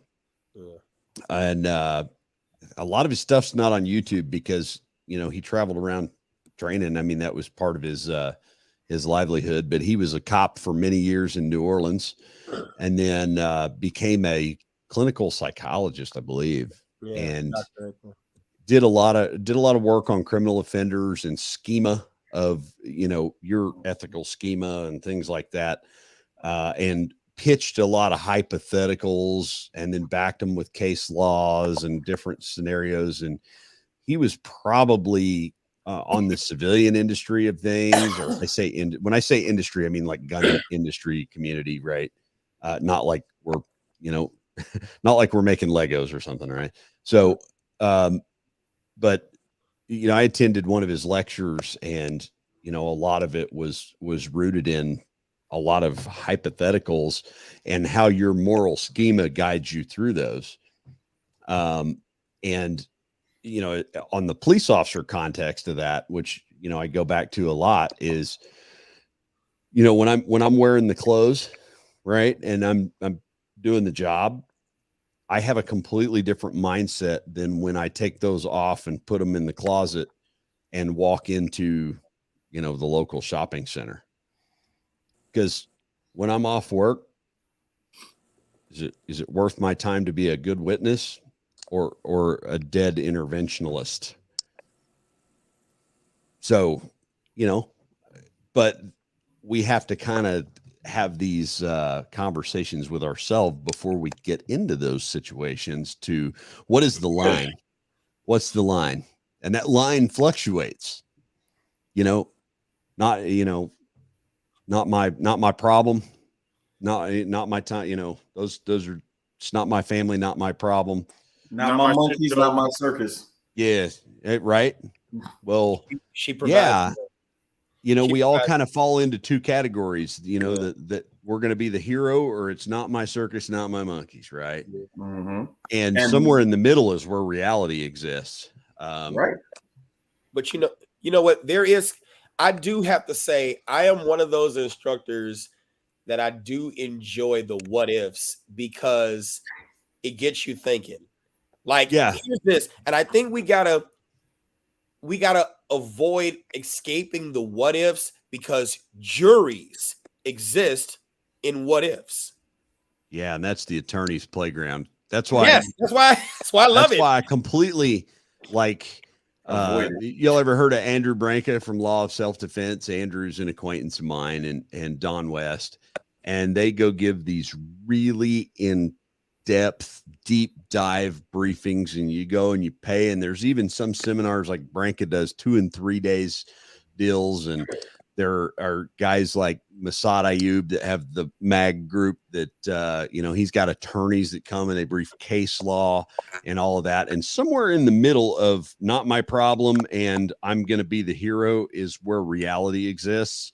And those are the dudes that really navigate that well. And I really hesitate, like for me as an instructor, my lane that I stay in, even though with all the law enforcement stuff and training and years of training and refinement, I don't dive off into the what ifs if I don't have to. And here's why, because I don't have a doctorate degree in a juris doctorate, right? Doctorate, yeah. Yeah. That is the same, that carries the same weight as a medical doctor in the field of law. Right. That ain't me. I just navigate the end user section of the law. Right. I have to be familiar with it. It's kind of like driving a car. I got a license to drive a car. I don't go do NASCAR. Oh, hell yeah. Right. Right. That's not my jam. Right. So yeah, I'm in the end. I'm in the end user section of what the car does. Right. But if I want like advice on how to drive at a performance level, I go to the NASCAR driver. Right. Or I go to the dude that's the Secret Service executive protection detail convoy leader driver guy that knows all the ins and outs of that. So I get real, like my lane is the application of the fundamentals in the context of shooting. All the stuff we've talked about, a lot of that's personal opinion and things like that are hypothetical, but in the realm of charging people money for shooting advice or application of the handgun advice, I don't dive off into the legal realm of things because that's not my lane. And I would be really cautious to do that and have that in a documented curriculum that could be subpoenaed to court when somebody takes your word and goes and effectively murders another human being. So you got to be very, very cautious riding that line of I'm going to give people, other than, our concealed carry course here in Oklahoma, it's a legal course with a 50 round shooting exercise, right? That's where we differ. You know what I mean? Ours is a 16-hour course that's required in order to get your CCO. Right. Okay? And they want us. We have to cover. Yes. We have to cover the Illinois. We have to cover what the FOID card is, the firearm owner's identification card. Yeah. But wait. But listen, what Brian's saying though. Brian is saying cover it but explaining it. Yeah. Yeah. So that's There's the a difference. difference. I can read the slide. Right. I can read the slide, but like, for example, my students have to do a checklist of everything we covered in those 2 days. I tell them, take a picture of the law section so you can talk to an attorney and get an attorney's opinion There you go. on this. Because I can tell you what I feel the law says. Yes. But and essentially that's where I was getting ready to go to. You know what I mean? So like on my slides, I put the laws verbatim. You know what I mean? Yeah. How it says in Illinois law, ILCS 720, you know what I mean? ILCS 430. Right. I put it verbatim and I will read it off verbatim. And then I will say, you know what I mean? My personal opinion is that it is obviously talking about this. But I am not a lawyer. You cannot take 100% legal advice from me. Okay? So if you want more clarification, you need to sit down with an attorney and get the full clarification that you need. Or, hey, John, are you an instructor for Illinois concealed carry? Maybe. Whoa. Or that sounds insightful. You're telling me you're an instructor and you tell people that you're not an attorney and you don't know everything? Yes. Holy crap. Or I tell them to come to the USCCA legal seminar that I'll be hosting at the office so then they can sit down with an attorney and actually do Q&A. Wait, you don't know everything? Sure the fuck don't. Oh, bloody hell. What is that like? No trades. I know jack shit. So, I'm sorry. If y'all haven't figured it out, I'm going to just let y'all read my shirt. I seen that. I love that shirt. God, I had a buddy that had that shirt years ago and wore it to a Christmas party, and I was like, cool, man. Yeah. And I feel like that's where it irritates me to no end when you have the instructor that just knows every goddamn thing. There was a Law and Order to this day that I can't stand. I think it's called Law and Order Criminal Intent. Yeah. I love what's his name in real life? Vincent D'Onofrio. I love him as an actor in certain shit, but I hated him in that show because he knew every goddamn thing. I was like, dude, he was a magician who knew how magicians do this. He was a person who stole cars, so he knew how this worked. I hate them motherfuckers. But okay, so hate me because I used to be a repossessor. I used to be a breath alcohol tech. I used to be a drug and alcohol technician. But you're speaking based on what though? Training and experience though. That's the difference. You're speaking based on training and experience, not because you're an instructor. Hell no. That's the difference. Speak, and that's what Brian is saying. Speak on your experiences when your experience need to be spoken upon. Right. I don't speak on what I can't testify to. That was like, and here's a reference for you on a larger reference, and the same thing. So like when I went to the Guardian conference, Riley had did a live shortly thereafter about obviously what people had thought about the conference. And of course, when you have multiple instructors with multiple disciplines and multiple theories and ideologies, you're going to get some instructors with competing theories and ideologies. And so then you'd have the students that would say, well, I didn't like it because I went to this course and the instructor told me this one thing. And then I went to the other course and this instructor told me to do something different. Well, that actually is the case. It's your job to figure out what works best for you. Right. And add it into your toolkit. Okay. Again, we're building a tool belt. So if you're doing strong arm shooting and one instructor tells you to shoot with your thumb up and the other one tells you to shoot with your thumb down, which one's more comfortable and which one is effective for you? Which one are you hitting the target with? Mm-hmm. Yeah. I boil it down to results. You know what I mean? At the end of the day, it's the results. It's the outcome. If I'm doing strong arm shooting and I'm hitting the target with my thumb up, okay, it works. So, John, you were there when I said, who in here shoots Weaver? And we had a couple of timid individuals in there. And I said, explain that to me. And the first thing they do is your feet are, and I go, it's got nothing to do with your feet. Move on. And they're like, Nobody's ever told me that before. All my instructors in the past have told me I shoot isosceles and that means this. And I go, does it? Well, let me show you a picture of where that came from. And I think like it's pretty eye-opening when I go, okay, you can shoot however you want. You can pull the trigger however you want. You can beat it with a hammer for all I care. If you hit the center of that target where I tell you to on command every single time, I don't care how you hold the gun. Here's how we can do it efficiently. And I've gotten into some contentious arguments with other instructors that about the pinning the trigger thing, which it's like completely this. Now we're talking here's my rabbit hole, fellas. You brought me on, you beat me up with the cop thing. Now it's my rabbit hole. By God. Oh, that's all right. Cause we're going to go into the Chicago Purge next. Oh, Jesus. Yeah. And I got to get to bed because I got to go bring order to chaos tomorrow. So, all right, well, let's get on the Chicago Purge. But I was going to tell you guys, like on the instructor side, if you go to an instructor and John witnessed this, and this is something I'll just throw out for your audience. And he's got the instructor starter kit, the cargo pants and the Solomon shoes and the everything on his clothing says instructor, including the hat and the pin on the hat and the pins that are on the pins on the hat. And right. Something to that effect, right? You're sending a message, right? Well, to be an instructor, you have to have been the consummate student for years.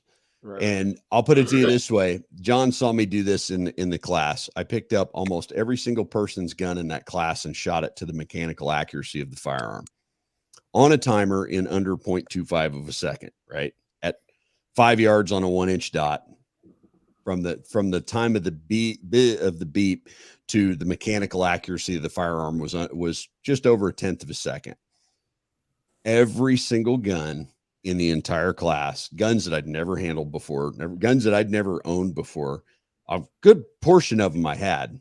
And one of the most frustrating things that's ever happened to me is I showed up to a course and I was, at this time I was doing the pro staff gig for Langdon Tactical. So I'm a Beretta guy through and through, but I'm like shooting their gear. Right. And I show up and this instructor in this particular course tells me that I have to run this gun with the safety on. And I said, that would be really good if it had a safety. They're like, well, it's a Beretta. Why, how does it not have a safety? And I said, well, it's a G model. And the guy looks at me like I've got a horn growing out of my forehead and goes, what's that mean? I'm like, means it's a gendarme model, which means it's a decocker only. So when I reach up and hit the lever, the hammer falls and then it springs back into double action. Right. And I'm like, I'm paying you money, like, really? And then has the audacity to come over and critique the way that I'm holding the gun after I'm out shooting him on every single exercise that we go through. And I go, I'm here to learn your shtick. I'm here to like participate in your class, but you're having an uneducated argument with an educated individual, and you would be better served to go speak to the people that don't know what the F they're doing. And it wasn't that I was trying to like flex, because I just blend in gray man to the class. I don't care. I show up with my gear and okay, show me what you got. And I immediately noticed this very big disparity, which was, one, the marksmanship wasn't there. 2, his gun handling was very high. But 3, his knowledge and understanding of firearms was not on par with what I would call somebody that would label themselves an instructor. Now, if I handed the guy a Glock 17, it was all good to go, right? Yeah, hey, it's point and click. It's Nintendo generation. I complicate that with a double action, single action SIG, a 1911, anything that involves any other control on the gun other than bang or no bang, there's an issue. So that should be a huge red flag. And I would encourage you, since you have the instructor logos and all of that, is be a student of the gun.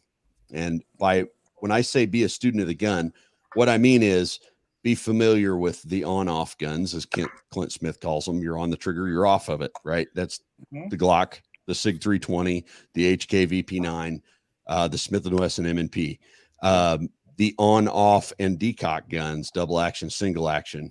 these archaic things that they call revolvers. They worked for about 100 years for before plucking weeds from the Lord's garden, and they are a lost art form, but people still buy them.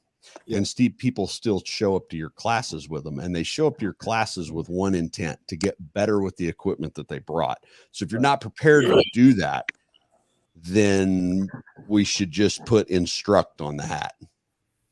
Cool. Yes. That was my rant. That was church for the evening. That was your rabbit hole. I love it. It's great. For sure. And that's where, I mean, we've talked about in the past. I mean, even as instructors, you know what I mean? Instructors need to continue to train. You know what I mean? Yep. You're only as good as the training that you're getting. What's a speed loader? Hence why, again, you know what I mean? I was at the Guardian conference. I'm going to go out and I'm going to train with some other top shooters so that way I can come back and provide better training to my students. Right. What I already do. And I don't remember if you heard the term agnostic in my briefing, but when it comes to platform, holster, I'm pretty agnostic. Like, you got step one out of the way, which is show up, right? So, you know, we tend to try to make carbon copies of ourselves. And that's not the way people learn, and that turns a lot of people away from our industry. And I think if you're gonna be a good instructor, A, don't be a dick, and B, be a student of the gun. Well, Mike's an asshole. All right, he already disclosed that. No, that was Marquise. An asshole. What is the contextual asshole though? What are we talking about? But then I'm an asshole. Right. Well, but yeah, like that really rubs up on me as like, you know, throw woke culture out. But when you're an instructor to make people better at being ambassadors for the Second Amendment, race, color, creed, religion, sexual orientation, all of these things have no place there. 1,000%. But the reason why we say, like, I'll point at myself or I'll point at Mike or I'll point at Marquise is because obviously we've had the students at different points in our classes that we've had to send home. Yeah. And so we're assholes. We're racist. We're ignorant pieces of shit. We don't know what the hell we're talking about. He made me get a mental evaluation. Oh, Lord. I've never had that one. Oh. Are you serious? I'm going to tell you like this. Oh. With the shit a person had said in my class, I was like, I'd rather give you a refund or go get a mental health evaluation. Yeah. Because that person scared the hell out of me. Mm-hmm. And there was no way in hell I was going to sign a certificate if I feel that you're not mentally capable of doing what you're supposed to be doing because something up in here ain't clicking right.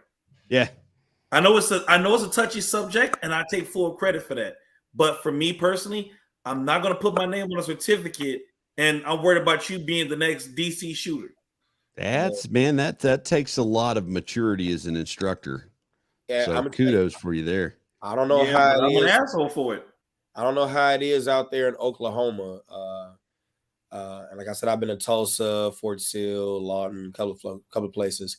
But up here in Chicago, I'm gonna tell you, being a firearms instructor is a very dangerous job. Mm-hmm. It is, and it's for who? Well, hang tight now. Let me get you know, because no. And the reason why I'm saying it, Mike. Yeah. Being a true instructor. No, that's what I mean. And that's why I said, let me give context, because I'm not talking about the curriculum regurgitators who don't get mentors. I'm talking about those of us who we are students of the gun and I've really enjoyed you, Brian. You know, it's been amazing because, like I said, never to instructor where you can't be taught, you know, and learning. But I'm talking about those of us who we're students of it. We care too much about outcomes. We care too much about performance standards and you really having mindset and understanding conflict resolution. And the reason why I say it's dangerous, because I will say for me, a great percentage of the students that I get are Black females. And I understand you said race has no place, and you are correct in theory and in actuality. But looking at where they come from and the motivation that pushes them to our classes, and the way that some of us teach, the strong male figure is a trigger for disrespect. Right. The strong male figure that understands the outcomes, that if you don't know how to resolve conflict, if you came in here with the desire to learn how to use this gun to kill your baby daddy, or kill this N-word, or kill this and kill that, when the reason you're in that conflict can also be because of you participating in the very thing that causes you to become a constant victim of domestic violence. And if I see it, because I'm not just a firearms instructor, I'm an anger management specialist, nonviolent crisis intervention instructor. So I do a lot of that social emotional work, and I see the triggers. Yeah. And I tell you, I can't certify you. I got to kick you out. I got to, maybe not now. I want to put you in my anger management or give you a referral to this. Then you get the death threats. Then you get the, that's why I say it's very dangerous for those who really care. Yeah. Have you ever considered an exciting career in firearms instruction, maybe further, away from... I'm totally kidding, man. Yes. No, you're right. You're right. Because hey, Brian asked if I was ever coming to Oklahoma. Yeah, like for real. And I tell people that. It's like, if y'all don't understand how much money I could make if I was not in the hood, like if we really, Marquise, if we had taken our stuff and go elsewhere, man, we'd have a peaceful life and get people in our classes who, on the whole, minus a few that still may not get it, you got people who you might not have to teach certain things because they already get it. So people really have fun. And that's why, hey, I brought this up. You know what I mean? How many people have we had come in here, Mike, and talk about we need to go to their state? Many. I'm like, mobile training team. Yep. Yeah. And I'm telling you, if it was literally, if we did what we did specifically for money, bruh, I'm telling you like this podcast will be done with all four of us in one room with a green screen and some of the most high performance cameras you can find. But I even said it. I'm trying to get a venue set up for next month to teach an instructor course. To teach a USCCA instructor course. And I've made the comments multiple times. If you are doing this with the results of having a cash grab, don't show up. Yeah. Hey, if I you need smell it on you, I have no problem giving you your money back and have you go somewhere else with somebody else. If you truly have a passion and you really want to do this, because if you would never make another dollar from teaching concealed carry or teaching anybody, you're the instructor I want. Because if the money isn't the issue and you really have a passion for teaching people, not ripping people the fuck off, I'm okay with you. But I'm telling you right now, and I told Mike, I've told John, June 1st, 2020, everybody decided they want to become a concealed carry instructor for Illinois. I swear. Oh my God. It is some trash instructors in Illinois. I don't give a fuck if you come after me or not. Come for me. Come for me. I don't care. But I feel the way I feel. I've seen it, and it's scary.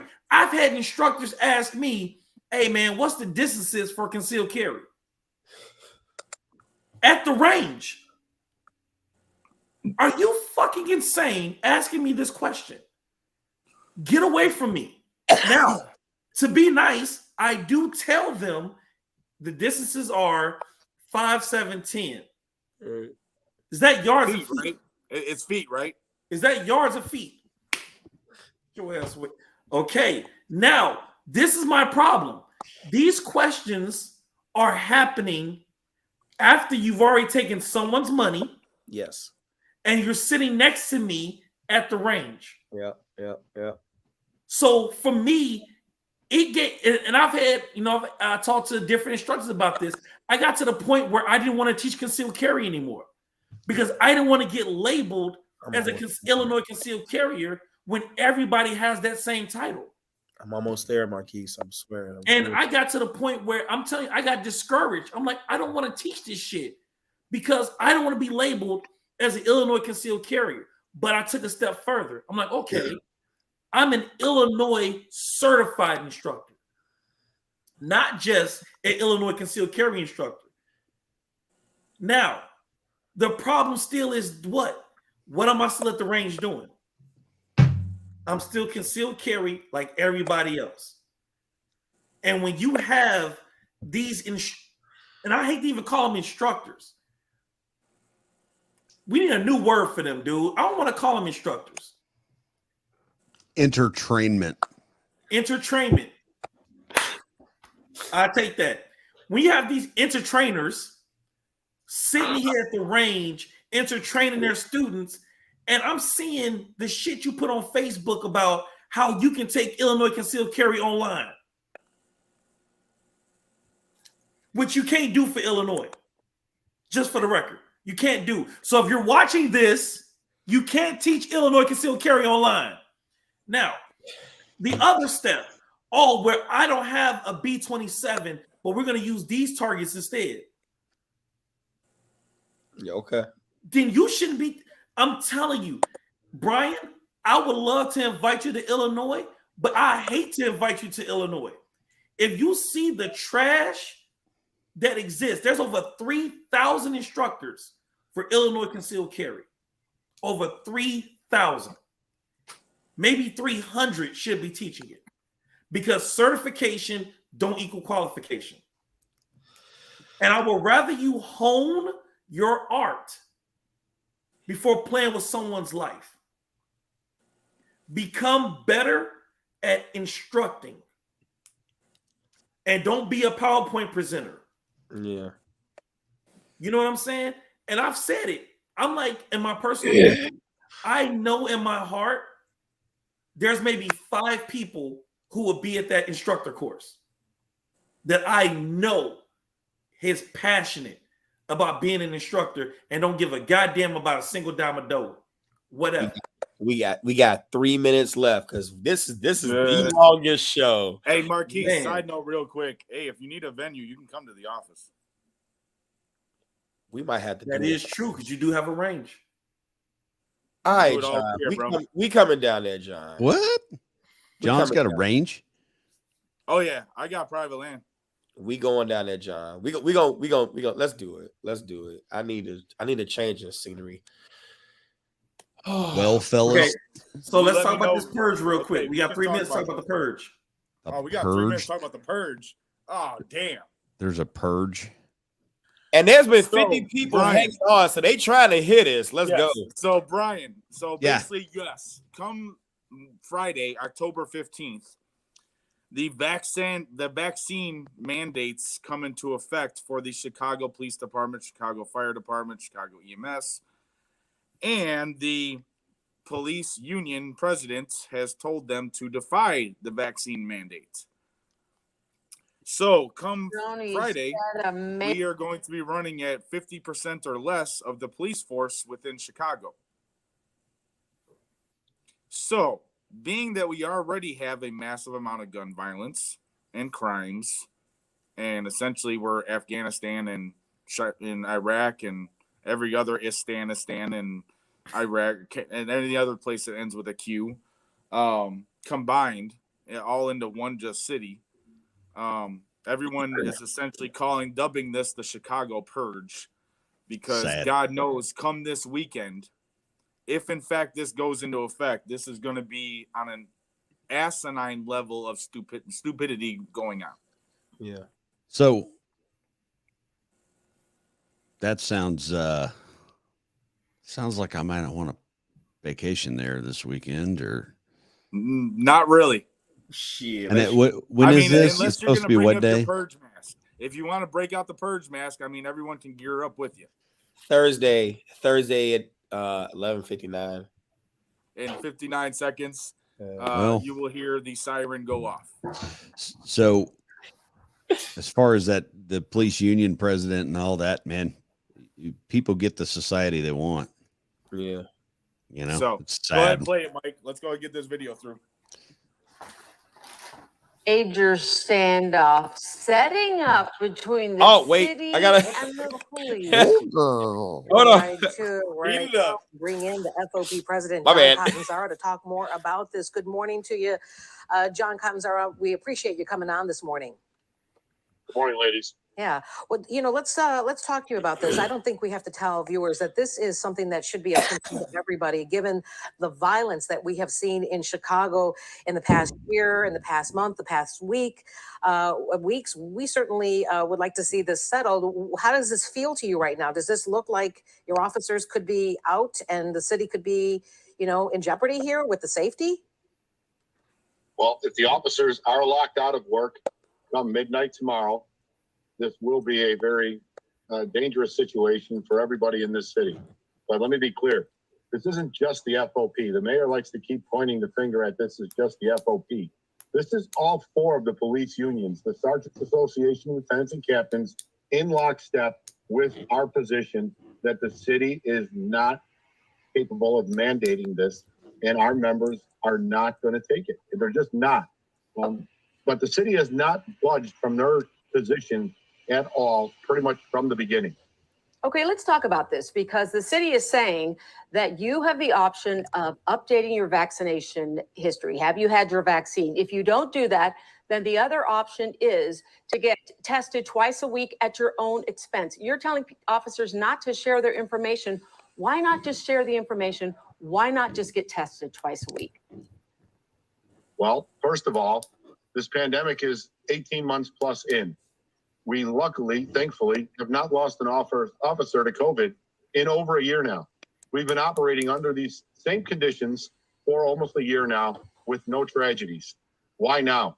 The mandate is not needed. It is just a way for this government, and this mayor specifically, to exert control over more of the city workforce, specifically the police department. And our members are sick and tired. We believe we have constitutionally protected rights to privacy when it comes to our medical status. Period. It's really that simple. John, there are obviously there's an option that is offering for the religious exemption, medical exemptions, but of course these would be subject to approval. Do you have any idea who is doing the approval on this, and is that a concern of yours as well? Well, that's also been brought up in negotiations, and the city has yet to basically give us a response to that, of who that would be. Where do all this portal information get stored? They still haven't told us that either. There are so many issues that the city has basically said, just do what we're telling you or else, from the beginning. And it's just unacceptable. Our simplest request to the city was to push back the October 15th deadline, because this is just too complicated of a conversation to have in just a couple days. They refused. Okay. And I'll give you the biggest slap in the face and how this is an absolute game to the mayor's office. The mayor, who doesn't like me or I guess any pushback whatsoever, told the rest of the city workforce that they would get an extra personal day if they complied and got the vaccine, except for sworn law enforcement officers, which means anybody represented by the four police unions. That was their position all week, as a big slap in the face to us. Well, now their last best final offer that we received last night, including the caveat, oh, you guys can have an extra personal day too, as if now, okay, now you're good enough. This has all been a game of control with this city, and the mayor is playing an extremely dangerous game with the citizens of Chicago, period. And again, I'm going to be very clear. This is not a strike. This is not a work action. Our officers will go to work and they will be told, I guess, by the city to go home. You are now in a no-pay status. It will be the city's choice to make this city less safe come Friday. So Friday is the deadline. Let's talk about the negotiations. Does it seem as if to you that there might be some last minute effort to try to work with the city? I have to say, the residents of Chicago, as we all sit and watch what's going on between the FOP and the other city offices and the mayor's office, it just seems ridiculous that the people who are supposed to take care of us and watch over us can't come to some type of a compromise. What do you want to say to the people of Chicago? The people of Chicago, call your aldermen. Six of them had the foresight to send a letter to the mayor saying a mandate is not the right way to go. I don't know where the other 44 were or where they are, but they need to wake up. And everybody in the city needs to blow up their aldermen's phones and let them know that this needs to be resolved today. Because the reality is the demand for expedited arbitration with the city is now in place. They can take that demand or not. If they ignore it, then we're going to end up going to court later this afternoon or first thing in the morning. They're on the clock as far as the demand for expedited arbitration to resolve these issues because they have not been willing to bargain any of them. John, how concerned are you that this offer by the mayor's office to, report your status, whether it's medical or religious, and then report your status on your vaccine, and that you could do the testing twice a week, that will stay until a particular time, and then they may change the rules or the game on you? Well, again, so much of this is made up on the fly. There is no clarity in any of it. The sunset clause for even the testing was an issue. Why are you having a sunset clause? It should, if you're going to have testing, it should be indefinite. Wait. What's the sunset clause? What is that? That means December 31st, there's no testing option. January 1st, it's get the vaccine or you're in a no-pay status for everybody. Okay, so let's talk about this class action grievance that you've drafted. Is this, explain what that is exactly? Is this a last ditch effort to try to make that change? What can you tell us about that? Well, the city was in agreement with us from the beginning when this whole ball of wax started downhill that they had an obligation to negotiate in good faith because of our collective bargaining agreement, not only with us, but with the sergeants, lieutenants, and captains. That was the basis for all of this. The sad reality is they have failed to meet that obligation. As such, the four unions are demanding expedited arbitration to go in front of an arbitrator and have an arbitrator hear both sides of the case and render a fair outcome. All right. The city is absolutely not open to that idea, apparently. Okay, let's say that there is a no pay status. You guys are locked out of your jobs. Has the mayor indicated to you at all, what she's going to do to keep Chicago safe in the meantime? Is she going to get help from the police, from the state police? Are they going to bring in other people from the county? I mean, I have to imagine there have been some kind of threats at least issued during these conversations that you're having at the table. Nope. I have no idea what the city's planning on doing. Okay, because the mayor has said there will be consequences. Let's talk about what the immediate consequences will be of officers who show up Friday and then are being told they have to go back home. Let's talk about how this affects pay and everything else for the police officers. Well, I've been very clear that I will not ask my members specifically to do something I'm not willing to do. So come midnight, Thursday night, Friday morning, if my officers, any of them are going into a no pay status, I will stand with them in solidarity and I will not take a paycheck, period. Okay, well, we know that you've got two things going on. You've got the grievance going on, and then you're looking for an emergency order as well, correct? To clarify? Correct. All right, John Catanzara, thank you very much for coming on this morning to explain the position of the Chicago Police Department. Clearly, your position is you're willing to work with the mayor, but you also stand clear that officers do not have to share their status, nor do they have to fill out that information, and that is what you are encouraging them to do. But the basis for all of this is a mandated vaccine. The My Body, My Choice movement is based on this, but it doesn't apply to us, apparently. It only applies to everybody else. It literally is that simple of a concept. There is no proven long-term study that says there is no side effects. Our members are concerned. We have a very young department that is concerned about future repercussions. The city does not want to accept any liability for this mandate should an officer have an adverse reaction or, God forbid, die from the vaccine. They have accepted no responsibility. They want to pawn it off and say, don't worry about it. Just get the job. Just get the jab. All right. Hell no is what our members are saying. All right, John Catanzara from John, thanks for joining us. FOP. We appreciate your time this morning. Yeah. I got to give Chicago one thing.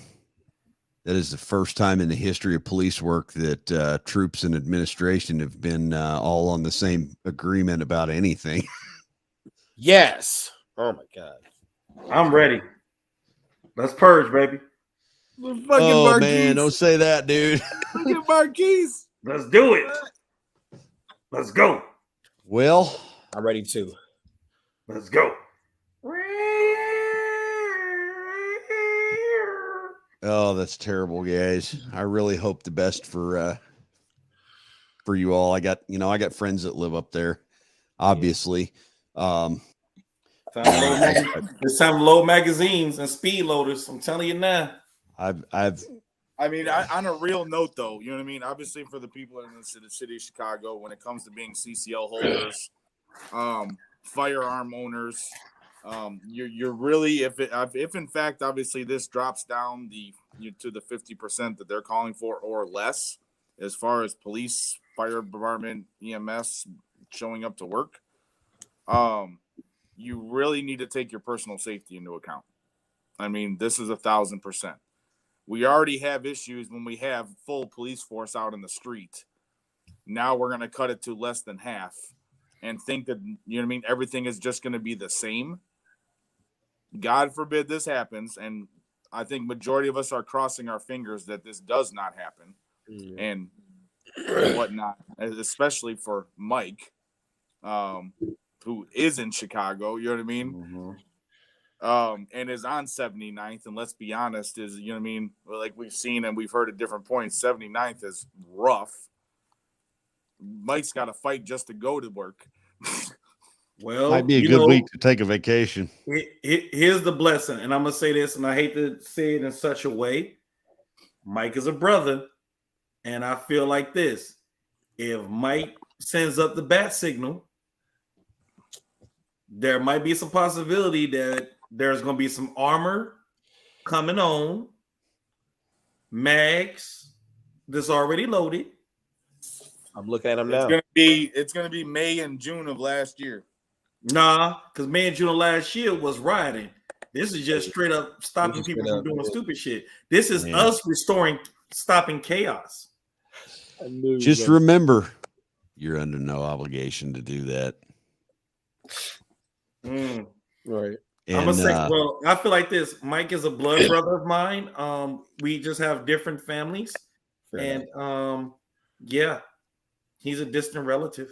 All I can say to that Mike fella needs is, a vacation. He can come down here for the, you know what I mean? it might be a good time to take a vacation until things settle down. Because I discovered something years ago. You know how you win every single fight ever? Yeah, why not being there in the first place? Boom. Yeah. There it is. Right. The best place to be in a gunfight is not there, right? Not what, there. What about at least, like, I don't know, 700 yards away with a scope? I like the another state idea. Yeah. Probably. Yeah, but I don't have any nukes.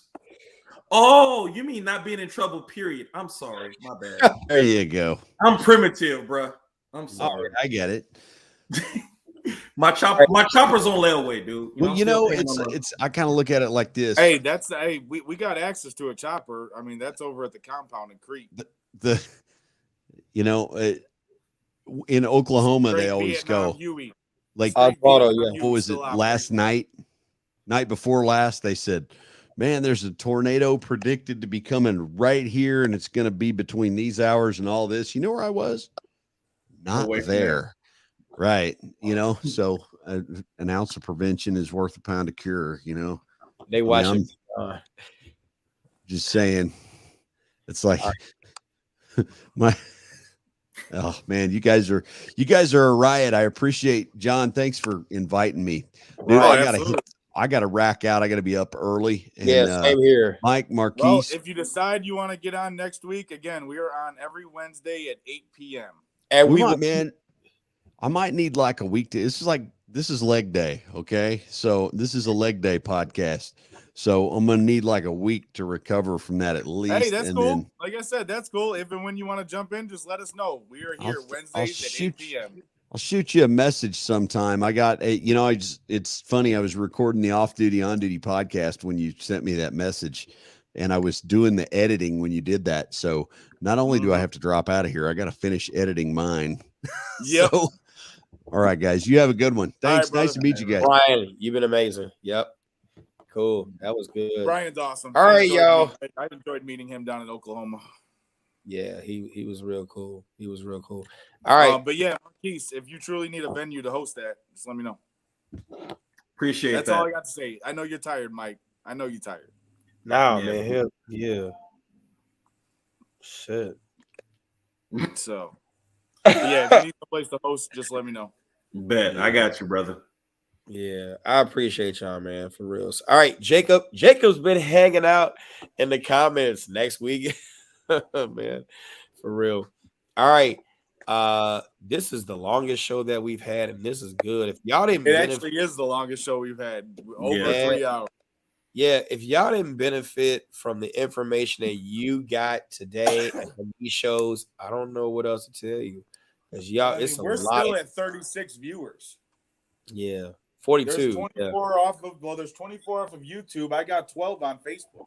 Yeah. Right. Yeah. So it's amazing. All right, y'all. We're gonna go on ahead and check out because between I don't know, eating, sleeping, or something. All right, but come back next weekend. You said Marquise is straight signaling. Now here y'all come with the jokes because y'all not gonna start that shit because then y'all start the jokes and then we end up staying till fucking 4 hours. No, we out of here. Come back next Wednesday. Hey, Down to Earth says he's camping out in your backyard, Marquise. Shit, that's because he knows it's the safest place to be. You better bring some ammo and some marshmallows. That's it, and maintain your fields of fire. Oh, you better bring graham crackers and chocolate. Man, bruh, that's here. We got that. I just need marshmallows. You better give me my s'mores. Right. Like I said, 308 moves a lot faster than anything. We're gonna sing Kumbaya for all the souls of Chicago. Man, look, I don't think it's gonna get to that, but let's hope. I don't know. Let's said it. You know what I mean? Let's say it like this. I hope it doesn't. Let's say it like this. Our prayers tonight and the next and tomorrow would be that Chicago does not have a purge. Yeah. And I mean, that's honestly the way I see it. I hope and pray to God. I don't know if you're an atheist. I don't know if you practice Allah. I don't care who you practice with. All I ask is that you pray to somebody. What if you practice Aladdin? I don't even know. Does she bake cookies? Who that is? Admiral General Aladdin from The Dictator. Cool. If you pray, whoever you pray to, please, because I'm telling you, Chicago won't survive if it happens. Chicago didn't even survive the damn riots. Exactly. So think about it. That was riots where there was no mandates. Right. And guess what? At 100%. And guess what? Ain't nothing boarded up in advance. Right. Right. Nope. I'm telling you. That's you. True. That's very true. No preps have been made in advance. Nope. And a lot of those business owners, they already got their first check. Ain't no second check coming from no insurance company because you ain't realized the first time you need to get the hell out of Chicago. Right. You know, and let's not forget, Black businesses were hit too. Hard. Stupid. Harder. Yeah. I would say harder, but that's here nor there. But again, my prayers to Chicago, my prayers to all you guys. I pray to God that, you buy the most expensive weapon, the most expensive ammo, the most expensive holster, and I hope you never have to use it. Looking at my shit. All right, y'all. We are out next Wednesday. Come on back in, like, share this, all this stuff. You said get that stand back. What stand? What are we talking about? William, all right. Well, yeah, you late Frank Mac. All right, we're out. See ya. All right, Joe.